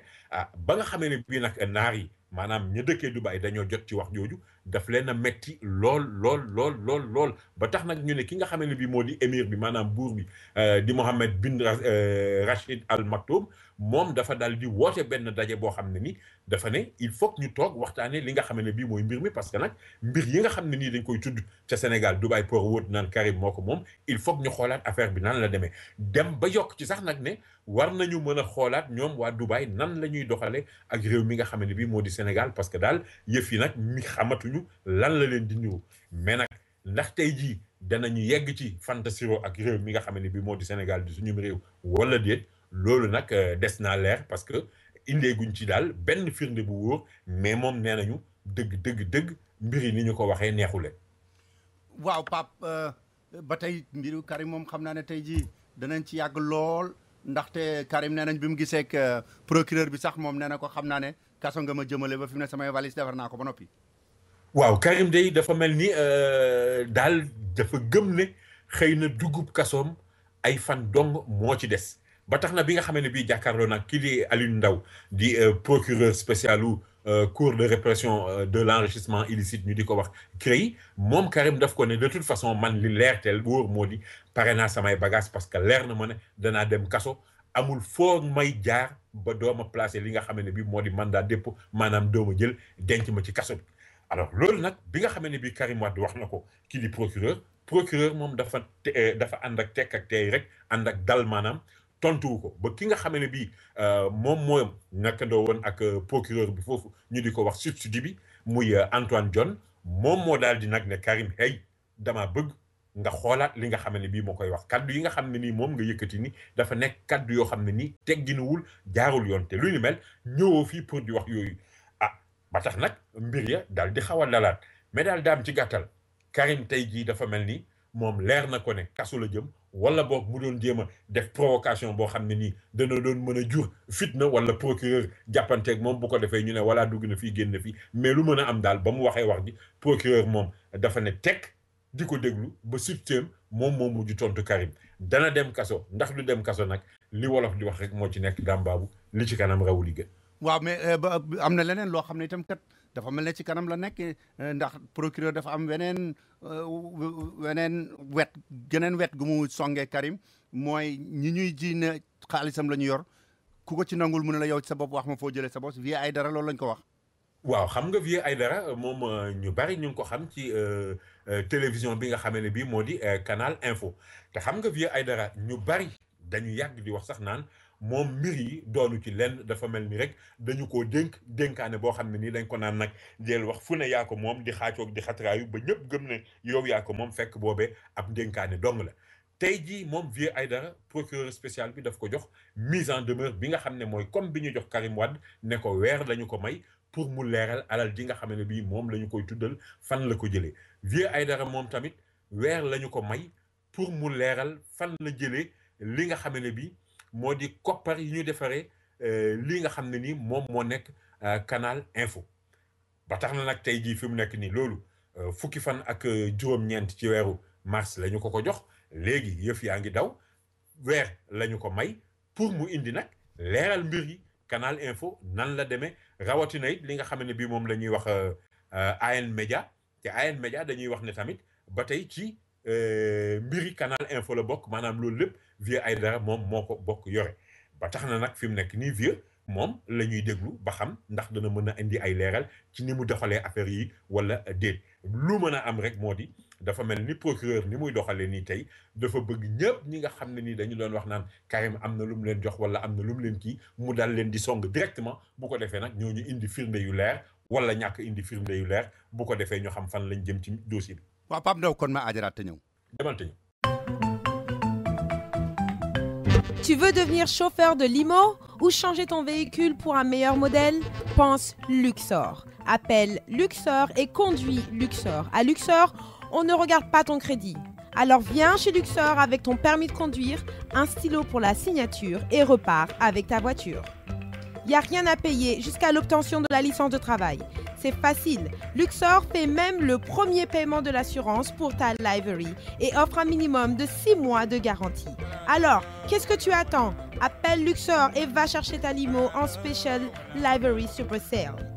Pour plus d'informations, appelez Baila Keneme au 888 717 81 81. Baila Keneme 888 717 81 81 ou alors va sur liverytrader.com. waaw Pape bu ñu dellu see am na loo xam ne itam doon nañ ko jiiñ président Abdoulaye Wade di ko jiiñ Karim ak ñoom Balde yooyu ba nekkee ANOCI dafa mel ne am na ci lu ñuy commencé jiiñ suñu gars yi fa nekk nii ñu ne entreprise bi defoon autoroute à péage bi lu ko jottali ba mu dem Ndiass dañ ko jox te xëccoowu ko kenn li ñuy wax gré à gré. maanaam ci gàttal daal daam baabu gars yi dañu bëgg wax ne marché yaa ma neex am mbir yaa ngi nii liggéeyal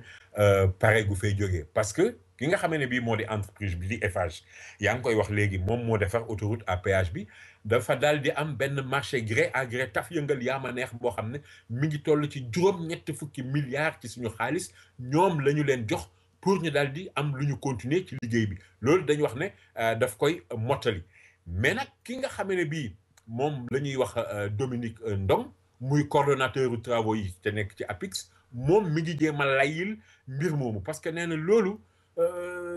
ñàkkula dëppoog yoon doxalin woo xam ne nii nekk na fi parce que yoon daf ko maye rawatina li nga xam ne bii moom la ñuy wax build to operate and transfer maanaam daal ci tënk ci gàttal ñu ngi koy wax BOT wala BOT nee na loolu soo ko gisee dafa nekk benn marché boo xam ne nii dafay ñëw di mottali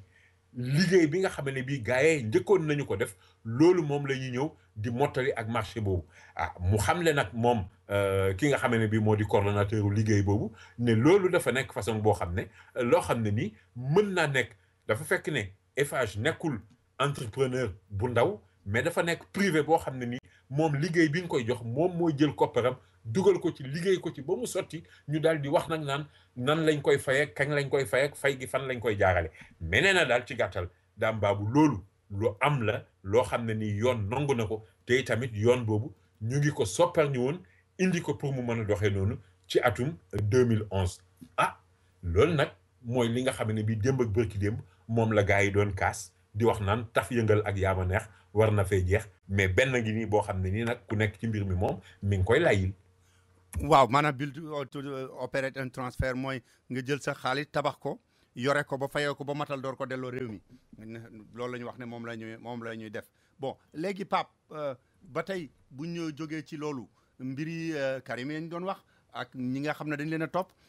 ba gouvernement wu Sénégal ñu demoon ne leen amu leen sañ-sañu tere leen ñu tukki ñu ne CEDEAO loolu la wax am na ñu naan fi mu ne Sénégal bu mooy tax ñu suspendre ko CEDEAO waaw ndax xam nga nag Dame Babou ëttu attekaay bi nga xam ne bii moom moo lëkkale réew yi CEDEAO yi bi nga xamee ne bii ñoom Karim Wade ak i gars yi jëloon nañ benn huissier mu defal leen constat ne dañ leen tere génn réew mi ñu yóbbu woon dossier bi nag couru CEDEAO ëttu attekaayu CEDEAO bi ba mu attee dafa ne réewum Sénégal li ngeen tere gars yi génn réew mi dëppoowul ak li nga xam ne bii moom mooy yoon ba tax na bàyyi leen ñu dem doxi seen soxla ku ci am ay soxla yu mu bëgg a doxi na dem doxi ko waaye nag loolu dañu wax ne bi nga xam ne bii ëttu attekaayu CEDEAO bi wax na ko ba léegi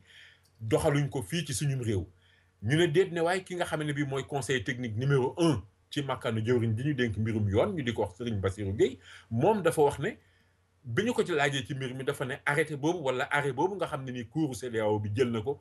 dafa tontu woon ci jamono yooyu ba fi ñuy waxee nii te loolu bërki démboo Njaay dong la ñaar fukki fan ci weeru mars wi ñu nekk ci la doon wax naan ñoom jotaguñu woon benn yoon li nga xam ne bi moom moo nekkoon arrêt boobu waaye nag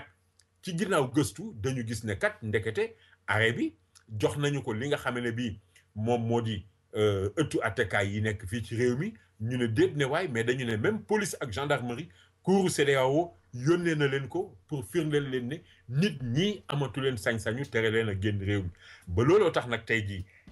ñi nga xam ne ni seen xam-xam dafa màcc jëm ci mbir yi ñu ngi wax naan nag bu fekkee ne bii réewum Sénégal dafa continuer bañ ne gars yi du ñu génn réew mi boo moytuwul CEDEAO dana wëlbatiku nag dal ci kaw Sénégal ni muy dalee ci kaw Sénégal moo di boo moytuwul bu boobaa danañu suspendre réewum Sénégal dootul bokk ci yëngu-yënguy CEDEAO yi dootul bokk ci li nga xam ne bi moom la ñuy doxal ñuy wax nag naan démb ak bërki démb réew moo xam ne nii muy Sénégal dañ doon wax naan réew mu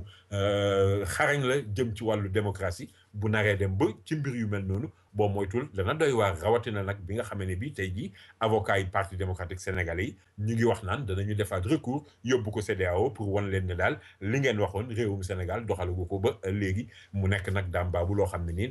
nañ ci bàyyi xel rek ba xam fan lay mujj. waaw Pape ba tey ñu wax ci leneen ci 53e anniversaire bu Sénégal juróom fukk at ak ñett bi ñu amee indépendance ak léegi dafa mel ne nguur gi ren nee na duñ ci def ay xumbute yu bëree bëri buñ koy màggal.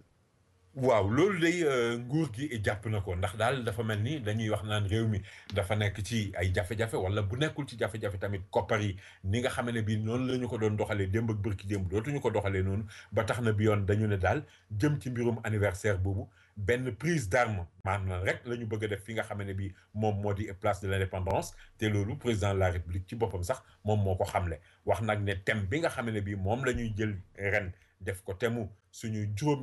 juróom fukkeelu anniversaire ak ñettu indépendance mooy nekk li nga xam ne bi takk der yi maanaam force de défense yi danañu ko dugal ci li nga xam ne bi daal mooy suqaliwaat réew mi wala indi doxalin bu yees boo xam ne nii dana tax suñu réew gën a mën a jëm kanam Dame Babou ñu jàpp nag ne kon ay course saakoog ay maq fëriñ wala ay maa ya ñu daan def bu njëkk baak défilé élèves yeeg yooyu yëpp daal nañ jàpp ne rek du am ren jii ay soldats ñooy ñëw rek daal di def benn prise d'arme maanaam toojal drapeau bi def benn jarsis bu ndaw rek fa la ñu koy yemal. waaw soldat soosu de xam naa bu ñu fa jógee war nañoo dellooti Casamance de moom amatina ay song fi mu ne de. waaw gis nga Dame dafa mel ni rek Casamance moom cong yi dafa nekk loo xam ne ni dana fa te jeex wala boog dafa xaw a doy waar ndax ay nit ñoo xam ne nii bi yoon dañuy wax naan ba tey ci MFDC la ñu bokk wala boog loolu la ñu foog ñoom ñoo dugg ci département Bignona ci diggante dëkk yi nga xam ne bii moo di Tànjeem ak Jégun dal di fay dog yoon wi ba tax na nag oto yi nga xam ne bii ñoom ñoo doon jaar yëpp moo xam dañu jëm wet gi wala dañu jëm wet ge dañu leen a mujj arrêté ba bokk ci sax benn oto boo xam ne ni benn société bu ñuy wax société africaine des grands travaux di benn entreprise bu Maroc boo xam ne ni dafa ñëw di defar yoon wi nga xam ne ni fi ñuy wax bokkal di buluf ñoom ñooy liggéey yoon woowu ñoom dañ ci bokk mais nag bi yoon day bu fekkee ne am na luñ ci mën a rafetlu wala luñ ci mën a sante yàlla mooy li ñuy wax naan saay-saay soosu nga xam ne ni ay ngànnaay lañ yoroon gaañuñu benn nit dóoruñu benn nit donte nag yóbbu nañu xaalis yóbbu nañu ay téléphone portable yóbbu ay appareil numérique ak i montre loolu lépp jot nañu koo def dangam daal di jaaree noonu nag dem seen yoon daam baabu fi mu ne ni mu nekk lu doy waar encore. waaw nel teg tuuti ma ñëw. ayca.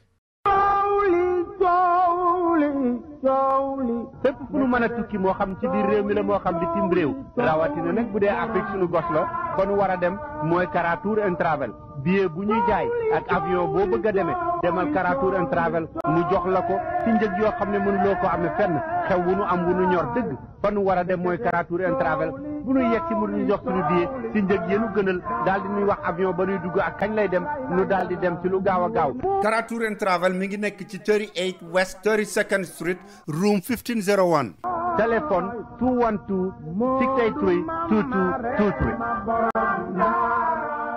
sigil nga sa réew sigil nga lislaam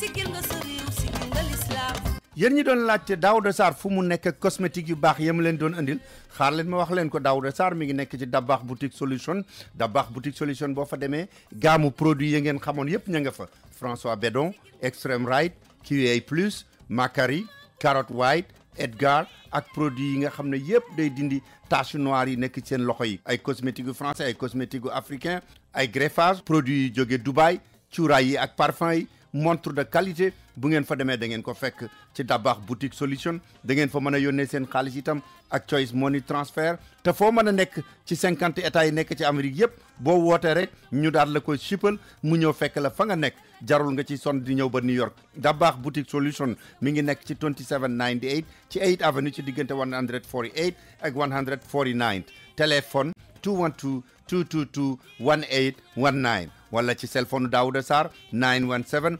586 8359.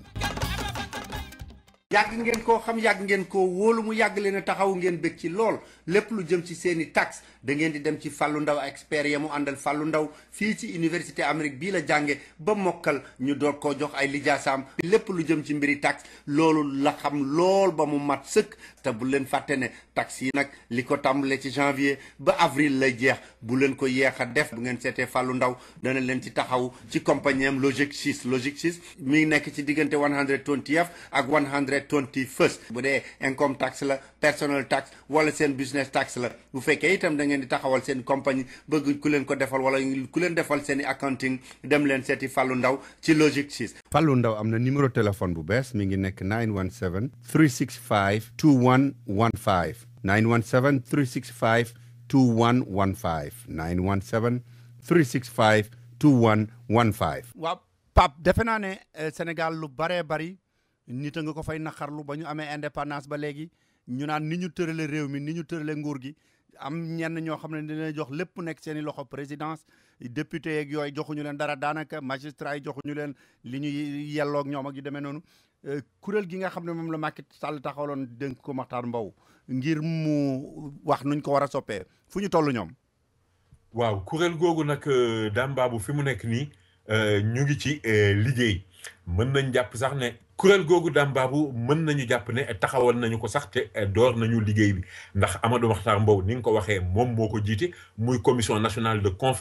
concertation sur la réforme des institutions ñu di ko wax ci gàttal CNRI seen daje bu njëkk nag amal nañu ko samedi fukki fan ak juróom benn ci weeru mars wi ñu nekk ñu ne nag loolu ba ñu koy amal dafa nekkoon rek pour gisee ñoom ñi nga xam ne bii ñoom ñoo séq commission boobu gisee boo xam ne toll na ci ñaari waxtu ak genn wàll Amadou Mahtar Mbow moo ko jiite woon te itamit ñu ñëw doon taxawal ni nga xam ne bii noonu la ñu nar a liggéeyee jëm ci li nga xam ne bi moom la ñu leen dénk ñu jàpp nag ne ñoom fileeg daal diiru juróom benn weer war nañoo mën a motal liggéey bi nga xam ne bi moom la ñu leen dénk bu ko defee nag ñu daal di jël la nga xam ne bii dañu koy liggéeyee yëpp daal di koy jël jébbal ko ki nga xam ne bii moo di président de la république di Macky Sall moom mu fas nar ko doxal te ñuy fàttali rek ne Macky Sall moom nee na lépp loo xam ne nii jëloon na ko wala waxoon na ko jëm ci réforme institution yooyu duñ ci dellu ginnaaw rawatina sax li nga xam ne bii mooy mandat présidentiel am bi nga xam ne bii juróom-ñaari at lañ ko fal mais moom dafa waxoon ne daf koy wàññi juróom-benni at loolu nee na du ci dellu ginnaaw tey du ci dellu ginnaaw suba kon nañu xaar rek ba gars yi jébbal ko liggéey bi ñu seet nan la ciy doxal. waaw Pape ñu wax ci leneen ati ndax xam nga ñun tukki kat moom fu ñuy waxee mbiri visa rek daf ñuy ñor lool ambassade France consulat ba surtout dafa mel ne delloo seeti nañ di ko nemmat ba Moustapha Niasse sax am lu mu seex yàbbi ci. waaw Moustapha Niasse day wax na ci mbiru visa yi dafa fekk nag li tax mu wax ci sax dafa dalal ki nga xam ne bi mooy président wu assemblée nationale bu France ñu di ko wax Claude Barthelone ndax moom démb ci alxamis ji la ñëw fi nga xam ne bi moo di Ndakaaru bi mu ñëwee nag dafa fekk ne li ko indi tamit dafa jëm ci téeméeri at yi nga xam ne bi moom la ñuy màggal jagleel ko poète bi Martinique bi ñuy wax Aimé Césaire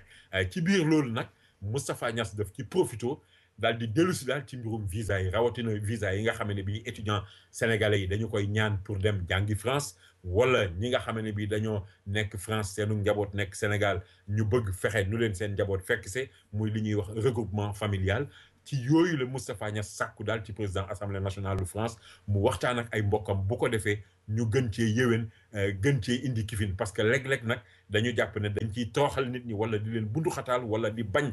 yoo xam ne yi dafay mel ni teguñ ko fenn dañuy bañ rek bañu yaama neex loolu nag Moustapha Niasse daal di ciy wax ak ki nga xam ne bi moom moo di président assemblée nationale bu France fekk nag ci waxtu woowu fii ci sunum réew ba tey ñu doon wax nag jëm ci mbir yu ni mel parce que xam nga waykat bii di Pape Diouf dafa am benn concert boo xam ne daf ko war a defi fële nga xam ne bii moo di France concert boobu nag am ay artistes yoo xam ne daf leen ci invité ñu waroon caa dem gars yi commencé di wax naan artistes yi ñu ci bari dañ leen bañal visa bi dugg na fii génn fii commencé indi ay problème ci la nag consulat bi daal di indee ay leeral di wax naan attention bañaluñu kenn visa mais dafa fekk ne bu ngeen xoolee yëf yi bu baax da ngeen gis ki nga xam ne bii moo di Babacar Faye ñu di ko wax Mbaye Dieye Faye moom bi mu defee demande de visa amul benn problème dañu ko daal di accordel li nga xam ne bii moo di visa am mais dafa fekk nag am ci gars yi ñu demee ni ki ay ñoom fecckat boobu ñu naan Ndeye Gueye ñoo xam ne ni bañaluñ leen visa bi mais dañ leen wax nañu indi complément dossier maanaam dafa am ay këyit yu ñu leen laaj yoo xam ne yi moom la ñu war a indi nañ ko indi rek ñu daal di étudier seen mbir du am benn problème di sàkku nag ci nit ñi ñu bàyyi di wax naan dañu bañ visa yi wala dugg na fii génn fii te fekk booba ay mbiri complément dossier la ñu laaj nañu xaar ba xam ndax gars yi tamit danañ yóbbu complément dossier bi dana jaar yoon wala du jaar yoon ba xam fan lay mujj daam incha allah ajjuma bii di ñëw danañ ci dellu si képp ku yaakaar ne expérience am na lu ko mën a wuutu boobu da ngaa demagul Africa Travel Management boo demee Africa Travel Management ba fekk fa Cheikh Diwane Sylla ak expert ya mu àndal da nga xam ne agence boobu rek moo lay wax ne la avion boo bëgg a demee ak fu mu mën a jëm muy South Africa Delta Royal Air Maroc njëg yi gën a yomb ñoo la koy wax la avion bi ngay demee Africa Travel Management mi ngi nekk fii ci New York 515 Madison Avenue ca 9th floor ba ci corner 53rd Street bu dee ca Sénégal ma nga nekk ca West Foire ci VDN bi immeuble numéro 147 ca premier étage ba ci Dakar Yoff bu la neexee mën ngaa woote fii ci New York 212 481 3850 wala ca Ndakaaru 221 33 820 6042 wala sax li gën a yomb mën ngaa dugg ci seen website www.myafricatravelonline.com. waaw Pape xam naa fi mu ne yàkkamti nga naan waaye nag li ci des bareetul muñal ma tuuti rek léegi kon bi ñu jógee ci affaire visa yi politique moom tey lu tuutee tuuti lañ ci wax lu gàtt daanaka Linguère dafa mel ne Habib Sy mi nga xam ne dafa nekkoon ak président Abdoulaye Wade jege ko lool yàgg fa gars yi nee nañ moom it dafa taxawal mouvement boppam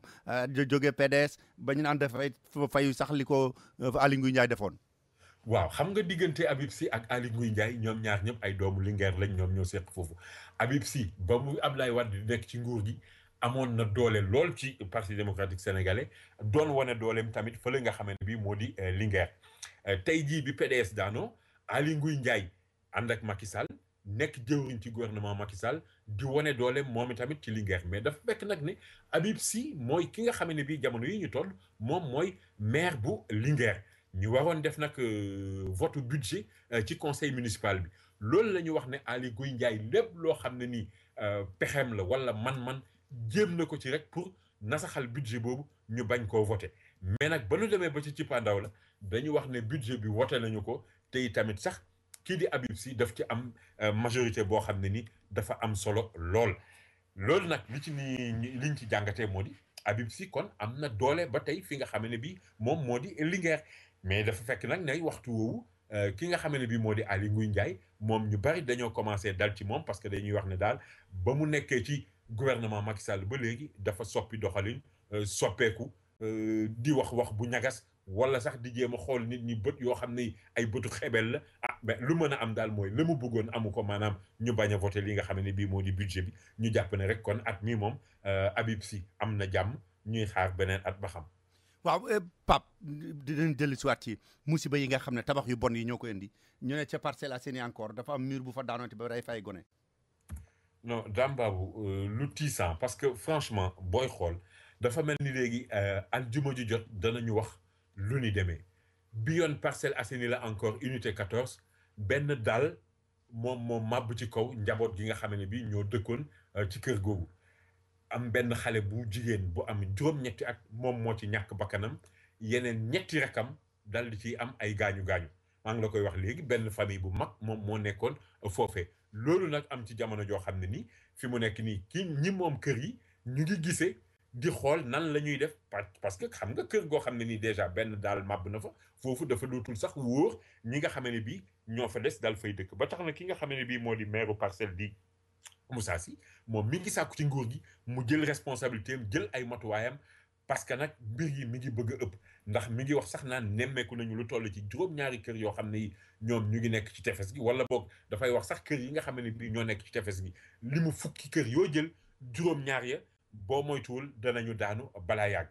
ba tax nag ñuy wax naan nañ ci sàkk pexe jéem cee jël matuwaay mu mel ni nag loolu xëy na ñàkkul commencé nañ ko ci waxtu woo xam ne bi préfet bu Dakar Ibrahima Sakho moom sax ba mu ko waxee xaw naa yàgg mi ngi doon wax naan am na ay taax yu ñu nemmeeku ci biir Dakar yoo xam ne yi dañ jàpp ne buñ ci bàyyiwul xel danañu mos a daanu ci kaw nit ñi taax yooyu la ñu wax nag ne commencé nañoo génne nit ñi nga xam ne bi ñoom ñoo fa nekkoon pour mën leen a daaneel balaa ngay xam ne bala ñuy indi musiba ci kaw nit ñi ñu daal di génne nit ñi màbb leen benn yoon loolu nag bi ñu koy def gendarmerie lañ ci àndaloon parce que nag léeg-léeg daam gars yi nga gis ci ñoo xam ne it bu ñu leen nee génn leen kër yi ndax kër yi wóoratul ñoom ci seen bopp sax ñooy risqué que def yëf mais looloo tax nag bi yoon gars yi jël gendarmerie rek daal koy jiital bu ko defee jàmm ne ñooy. waaw Pape am na koo xam ne yaakaaroon na ne bu jógee cour d'appel jàmm dana ne ñooy muy Cheikh Yérim Seck mais nam ko bëggee woon demewuñu de. non Cheikh Yérim Seck ay mbiram demeewuñu ni nga xam ne bii noonu la ko bëggee woon ndax Cheikh Yérim Seck xam nga moom moo yore site information en ligne bi ñuy wax à Dakar Actu ñu tuumaaloon ko fi ne dafa yeggoon ci benn xale bu jigéen ba ñu gàlloon ci ndoddam ñetti ati kaso yoo xam ne yi daf koy tëdd mu def appel bi ba mu ko defee nag xëy na am na lu ci xaw a woyofandi ndax ñetti at yi nga xam ne bii moom la ñu ko tëjoon dañu ko mujj wàññi def ko ñaari at yooyu lay tëdd ñu gis nag ne kon wàññil nañu ko waaye day demeewul ni nga xam ne bii noonu la ko bëggee woon ndax ñu bari ñu ngi doon jàpp sax naan am na ñu ci doon dox ay jéegoog ñu ciy defi tànk ka defi yëf boo moytuwul bu demee ci àtte bi dinañ ko bàyyi mais bàyyiwuñ ko dañ ko wàññi kay ñaari at léegi dina ko tëdd tamit dana jël lu toll ci fukki million jox ko ndàmpaay xale bu jigéen bi nga xam ne bii moom lañ naan dafa yegg ci kaw. du ñetti million lañ ko jëkkoon a wax sax ne moom tribunal bu njëkk ba. voilà mi ngi noonu yoon nag dañoo yokk koppar yi dañoo wàññi li muy toog ci kaso bi waaye yokk koppar yi nga xam ne bi moom la war a jox gone bu jigéen gi ndàmpaay. Luc Nicolaï moom xamagul sax ba kañ la fay toog ndaxte defatina demande liberté provisoire ñu bañ. Luc Nicolaï moom li nga wax rek moo ci nekk daam baabu nekkam ci kaso bi yàllaa xam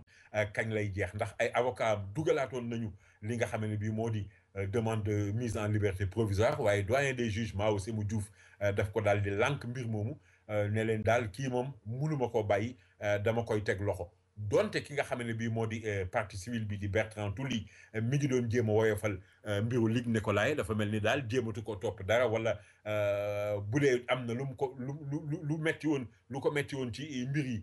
jéggal na ko mais loolu moom juge bi bàyyiwu ci li nga xam ne bi moo di xel ñuy fàttali rek ne nag am na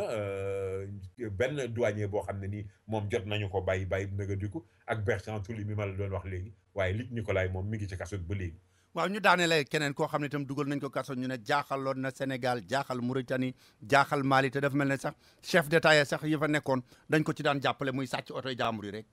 day luye rek dem yoonam. Dame Babou lu doy waar muy koo xam ne nii benn gang la maanaam daal ay saay-saay ak samba boy yoo xam ne ci atum 1984 xoolal bu baax li ma lay wax de atum 1984 ba léegi daanaka léegi mu mot fanweeri at ñoo xam ne nii sàcc oto dong la ñu nekkee woon fii ci diggante Sénégal Mali kifin Mauritanie oto bu ñu sàcc mu raw parce que dañuy wax naan ñoom dañ doon dem ba bu ñu sàccee oto yi sax def ci ay plaque immatriculation ONG ak affaire yu ñu demee mais nag ki nga xam ne bii moom moo jiite gang bi benn malien la boo xam ne nii moom li gënoon a doy waar ci mbiram mooy dañ daan wax naan tout le temps foo ko fekk rek da daan changer identité am di soppi identité am di am ay kayit yu bees ak def yi mais nag gis nga lu waay di def yàgg bawul dara ni ko wolof di waxee waa DIC nag bi yoon division des investigations criminelles ñoom ñoo leen buus daal leen jàpp boo moytuwul nag danañu gëj a sàcc oto. waaw mais moom dafa déggoon ne sax foo ko masaan jàppee rek ay passeport diplomatique lay yor ak yooyu wala kilifa gu mag mooy wax bàyyi leen jàmbur mu dem. waaw waaye xam nga nag loolu dafa nekk loo xam ne nii kenn mënu cee dëkk daam parce que nag loo am ndey loo am ku la jàppale dana am bés firnde day leer ba nga xam ne bii moom jàppale dootul mën a nekk wala du fa nekkati sax day fekk bay wees mbuus. voilà waaw Pape Ndaw kon maa ngi lay gërëm di la sant. jërëjëf Dame Babou di la gërëm di la sant di gërëm mbokki déglukat yi di gërëm yi tamit si pharmacie di leen ñaanal panaanum jàmm. di gërëm si pharmacie daam sunu mbokk ma ca Arlem di ko gërëm di ko sant. déglukat yi may leen ma nopp ma wax leen ne lu ngeen soxlaate ci mbiru pharmacie dem leen ci si pharmacie bi nga xam ne dafa ànd ak association des sénégalais d'Amérique ngir indi leen service boo xam ne kenn mënu leen a jox bu mel noonu seen ordonnance bu ngeen mën a am da ngeen di ñëw andi ko ñu daal leen koy defar ci ni mu gën a gaawee bu ngeen bëggee ñu jël seen tension seet seen diabète te itam bu ngeen leen woo ñu jël si seen i ordonnance bu ñu noppee andil leen ko te du ngeen leen fay ci loolu dara te nag assurance bu ngeen am danañu ko jël ñu leen xamal ne itam mën ngeen wax seen i docteur ñu yónnee leen ordonnance yi par email te ñu leen xamal ne itam lu mel ne ay vitamine ak yu mel noonu yu ngeen bëgg a yónnee Sénégal jënde leen ko fii ñu dem yóbbu leen ko ba Sénégal joxeel leen ko moo xam OTC la moo xam vitamine yi bu dee baume yi nga xam ne dañ ciy def massage bu dee yi ñuy natte tension yi la machine yi nga xam ne moom la ñuy natte diabète ak yeneen yu baree bari fii ngay fayee say mbokk dem jëli ko ca Sénégal te bu ngeen ñëwee nag ci si pharmacie da ngeen leen fa fekk ñuy wax wolof espagnol français ak arabe boo xuma nag anglais moom mi ngi nekk ci 215 West 116th Street ci diggante 7 ak 8 Avenue téléphone 212 665 8800 212 665 88 80 bu ngeen wootee laajte Ousmane wala Issa seen téléphone ca Dakar mi ngi nekk 33 835 06 86 kon mbokk yi ngeen may ñu rek ñu def ay communiqué fi ñu koy tàmbalee mooy soxna Adama Wane di sunu jigéen bu nekk ca Washington mu jiite mu bokk ci ñi jiite APR mu am yëgle bu muy def ngir woote ci ngan gi président Macky Sall di def si ca Washington. auzu billaahi mina sheytaani rajiim bismillaahi rahmaani rahiim ba ma sante yàlla ci li si yonente bu tedd bi sallallaahu alayhi wa sallam di sant samay waajur maa ngi sant sama wasila Sëriñ Mbàkke Soxna Lo Muhammad di sant nag monsieur Dame Babou parce que moo ma may opportunité bi ma nekkee mën a def benn appel ci arrivé président Macky Sall fii à Washington DC le président Obama di ko recevoir maa ngi ci woon ak Sénégal yëpp rawatina waa Amérique du Nord Amérique latine Canada bàyyiwuma kenn 5 continents yëpp maa ngi leen di woo waa Europe Afrique Asie particulièrement nag waa Washington DC Virginia Maryland parce que Virginia Maryland DC benn lañu ñoo bokk aire géographique di woo daayira tijaan yi daayira murit xaadir laayeen di woo communauté chrétienne bi fi nekk di woo association yi bëgguma tudd association mais damay di préciser nag association Casamance par Diédhiou Cissé parce que ñooñu lépp lu ñuy def dañuy ñëw taxaw présent donc il faut me citer leen bàyyiwuma kenn di woo la jeunesse di leen xamal ne nag président Macky Sall c'est le président de tous les Sénégalais amul exception loolu la yàlla dogal te nit ki nag bu ko yàlla falee danga ko war a accepter nangu ko ndax falul boppam yàllaa ko fi teg yàlla nag su nee waaw nga nit déet yàlla day wàññi ci yow di ko yokk rek kon maa ngi ñaan yàlla nag ñun ñëpp ñu ñëw avec discipline parce que 7 ans ngi nii Sénégal bëgg ñu recevoir leen te recevoir ñu leen yàlla mi dara tawul def moom mu ñëw def fi 1 an président Obama recevoir comme Maison Blanche loolu suñu sag la suñu titre la dañ ko war a tiitaroo yàlla defi def muy le président du NEPAD lëmbalu pays Afrique yëpp les 15 pays de la CEDEAO loolu titre loolu sag la te moom Macky moomu ko Sénégal la ko moom kon nag Sénégal image du Sénégal la ñu war a wane ma di leen di woon ak ngeen ñëw massivement ànd ak discipline ndax discipline rek lan moo xam ne ñun Sénégal pays de la teranga loolu laa amoon ci message bu may lancé di sant nag daam baabu moom nay opportunité bi pour woo àddina yëpp ñu ñëw wuy suñu ñu ñëw jàppale ñu di woo sous région bi bàyyi ma kenn jërëjëf daam lii itam mi ngi jógee ci Alaaji Ibu Thiam bu President of United Gambian Association muy fàttali bokk yépp ne seen general meeting bi ñuy def every third Sunday of every month ñu ngi ko fas yéene def ci Sunday bii di ñëw mi ngi am nag ci 5 ba 7 PM adresse bi ñu koy defee mooy 2006 Worcester Avenue ci Iman Community Center bi ñu ngi fay woo members yépp nag ku ci bëgg a xam lu gën a leer mën naa woo Alaaji Ibu Thiam ci 646 639 9444 wala Basi Fati ci 718 982 1287 wala Moussa Dramé ci 646 421 3474 wala Madi Cissé ci 646 281 9815 wala Babou Diouf ci 917 495 2462 wala Moustapha Ly ci 646 773 5054 kon mbokk yi ñu daal di ñëw ak yéen ci benn tàgge El Hadji Muniru Njegen di xalifa El Hadji Amad Baro ca Thiès El Hadji Malick Talla di doom ci ki faatu ci New York Babacar Talla di doom ci ki faatu ci New York mu nekk ci New Harlem Car Service Sukay Talla doon goro ci ki faatu ci New York Ndey Dieng di goro ci ki faatu ci New York Jabel Cissé ak soxnaam Nabou Seck doon doom ci ki faatu ci New York Babacar Gueye ak soxnaam Mariama Sow di doom ci ki faatu ci New York Lima Gueye ak soxnaam Mati Diop di doom ci ki faatu ci New York Mohamed Cissé président fédération Tidiane yi nekk ci Bronx imam Djibi Dieye ak talibé Alhaji Seydi Hadji Malick yëpp El Hadji Bamba Sall ak waa Ñaseen yëpp imam Cheikh Tidiane Ndaw ak waa Daaru Salaam yëpp Cheikh Tidiane Thiam ak waa kër maam Khalifa yëpp Babacar Tandine ak waa kër Boggal yëpp Serigne Lo ak waa kër maam Borom Touba yëpp Papa Sete Dramé président association des Sénégalais d'Amérique ñoo am naqar ak tiis di leen tàggee Soxna Fatou Ndiaye faatu na tey jii ñaar fukki fan ak ñaar ci weer wi ca kër Sawali ca Saloum ku dégg tàgge bi ñaanal ko yàlla yërëm ko te yeexanu ku bëgg a woote def njaal mi itam El Hadji Malick Talla numéro mooy 212 671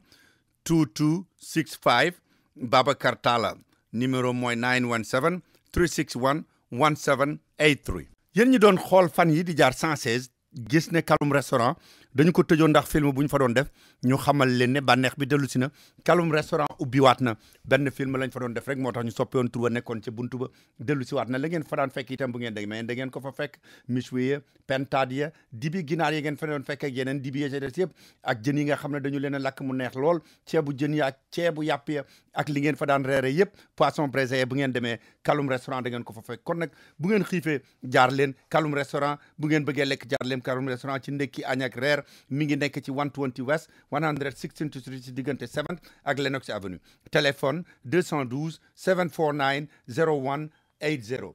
212 749 0180 kon nag Kalum ubbiwaat na film ba jeex na mbokk yi kon rek xam naa ne dañoo perte ay minutes yu bëree bëri kon nag li ñu def rek mooy daal leen di tàggoo ak Malick Ndiaye li ñu séq ak moom ci waxtaan wi ñu defal ma nga ca Guinée moom la ñu fa yónni laaj ko ba xam gars yi waajal match Sénégal Angola bi ca Conakry fu ñu toll fi mu ne nu équipe bi mel. waaw fi mu toll nii nag daam moom moo jëm ci li nga xam ne rek moom moo nekk wàllu wàccaayu match boobu nga xam ne dinañ ko joué suba fi nga xam moom moo nekk nag ci stade Conakry tey ji nag la gaynde yi ñëw ñi nga xam ne ñoo nekk gaynde yi ñëw tàggat seen bopp ci stade bi 28 septembre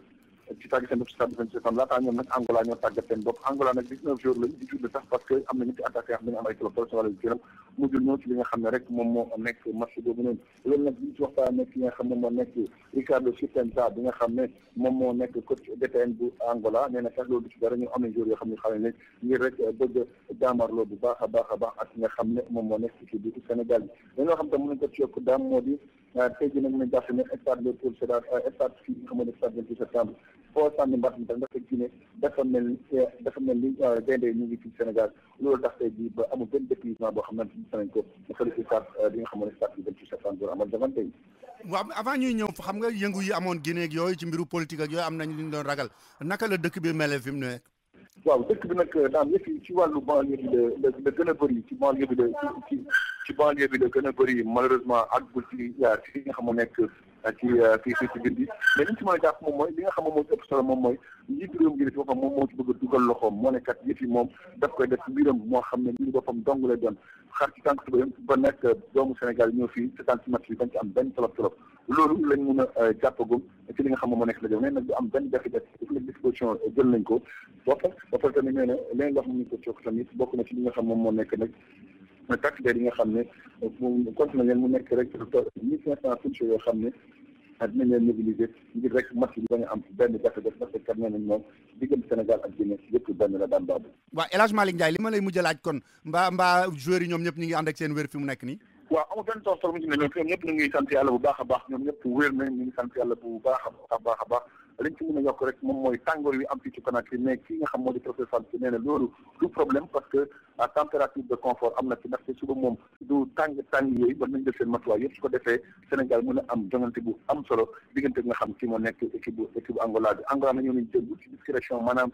ci ndànk la ñëw discrétion la di ñëw amul benn yëngu amul benn coow bi ñëwee na tey tàggat seen bopp ñu ko règlement CAF ak fa waxee infirmier tubaarfakàlla macha allah amul benn problème tàngoor rek moo fi jaaxal ñu te Fall si nee ne tàngoor woowu moom nañ def kenn salaay kàttanam parce que heure bi jeudi 17 heures na fekk bu baax mu feex fi ci Conakry dam baabu waaw Alaaji Malick bi waxoon naa leen sax bi mooy question bu mujj bi mais bëggoon naa nga dellu ci stade bi ndax amul benn problème ndax dañ ko waroon defaraat lañ wax non sax dañ ko tëj depuis 20 jours dañ ko tëj depuis 20 jours dañ ko tëj stade 28 septembre defar gazon yi defar lépp mais si problème bi moom mooy dog courant yi faral di am Conakry mais état bi am na projet te état bi entraînement bi jeex courant def na kuy mais xamat ne men teg ak kenn gisatu ko woon ba ci bi sax la ñu def interview mais loolu heure bi coupure bi am ak tamit heure match bi jeex am na différence bu mag a mag donc nguur gi ne jëla disposition yëpp pour match bi mën a tegu ci yoon daam baaw El Hadj Malick Ndiaye maa ngi lay gërëm di la sant kon boog bokk yi ñu nit foofu lañ leen di tàggoo am na sax publicité yu bari yu ngeen doon dégg yu ngeen déggul tey ndax li nga xam ne moo yëf yi jaxasoo ni moo indi ay affaire bi moonu kii ngeen jéggal ñu rek xam ne danañ ci dellu si waat bu soobee yàlla dañoo tukki woon yéex a yegg si loolu moo indi yëf yi jaa ngeen jëf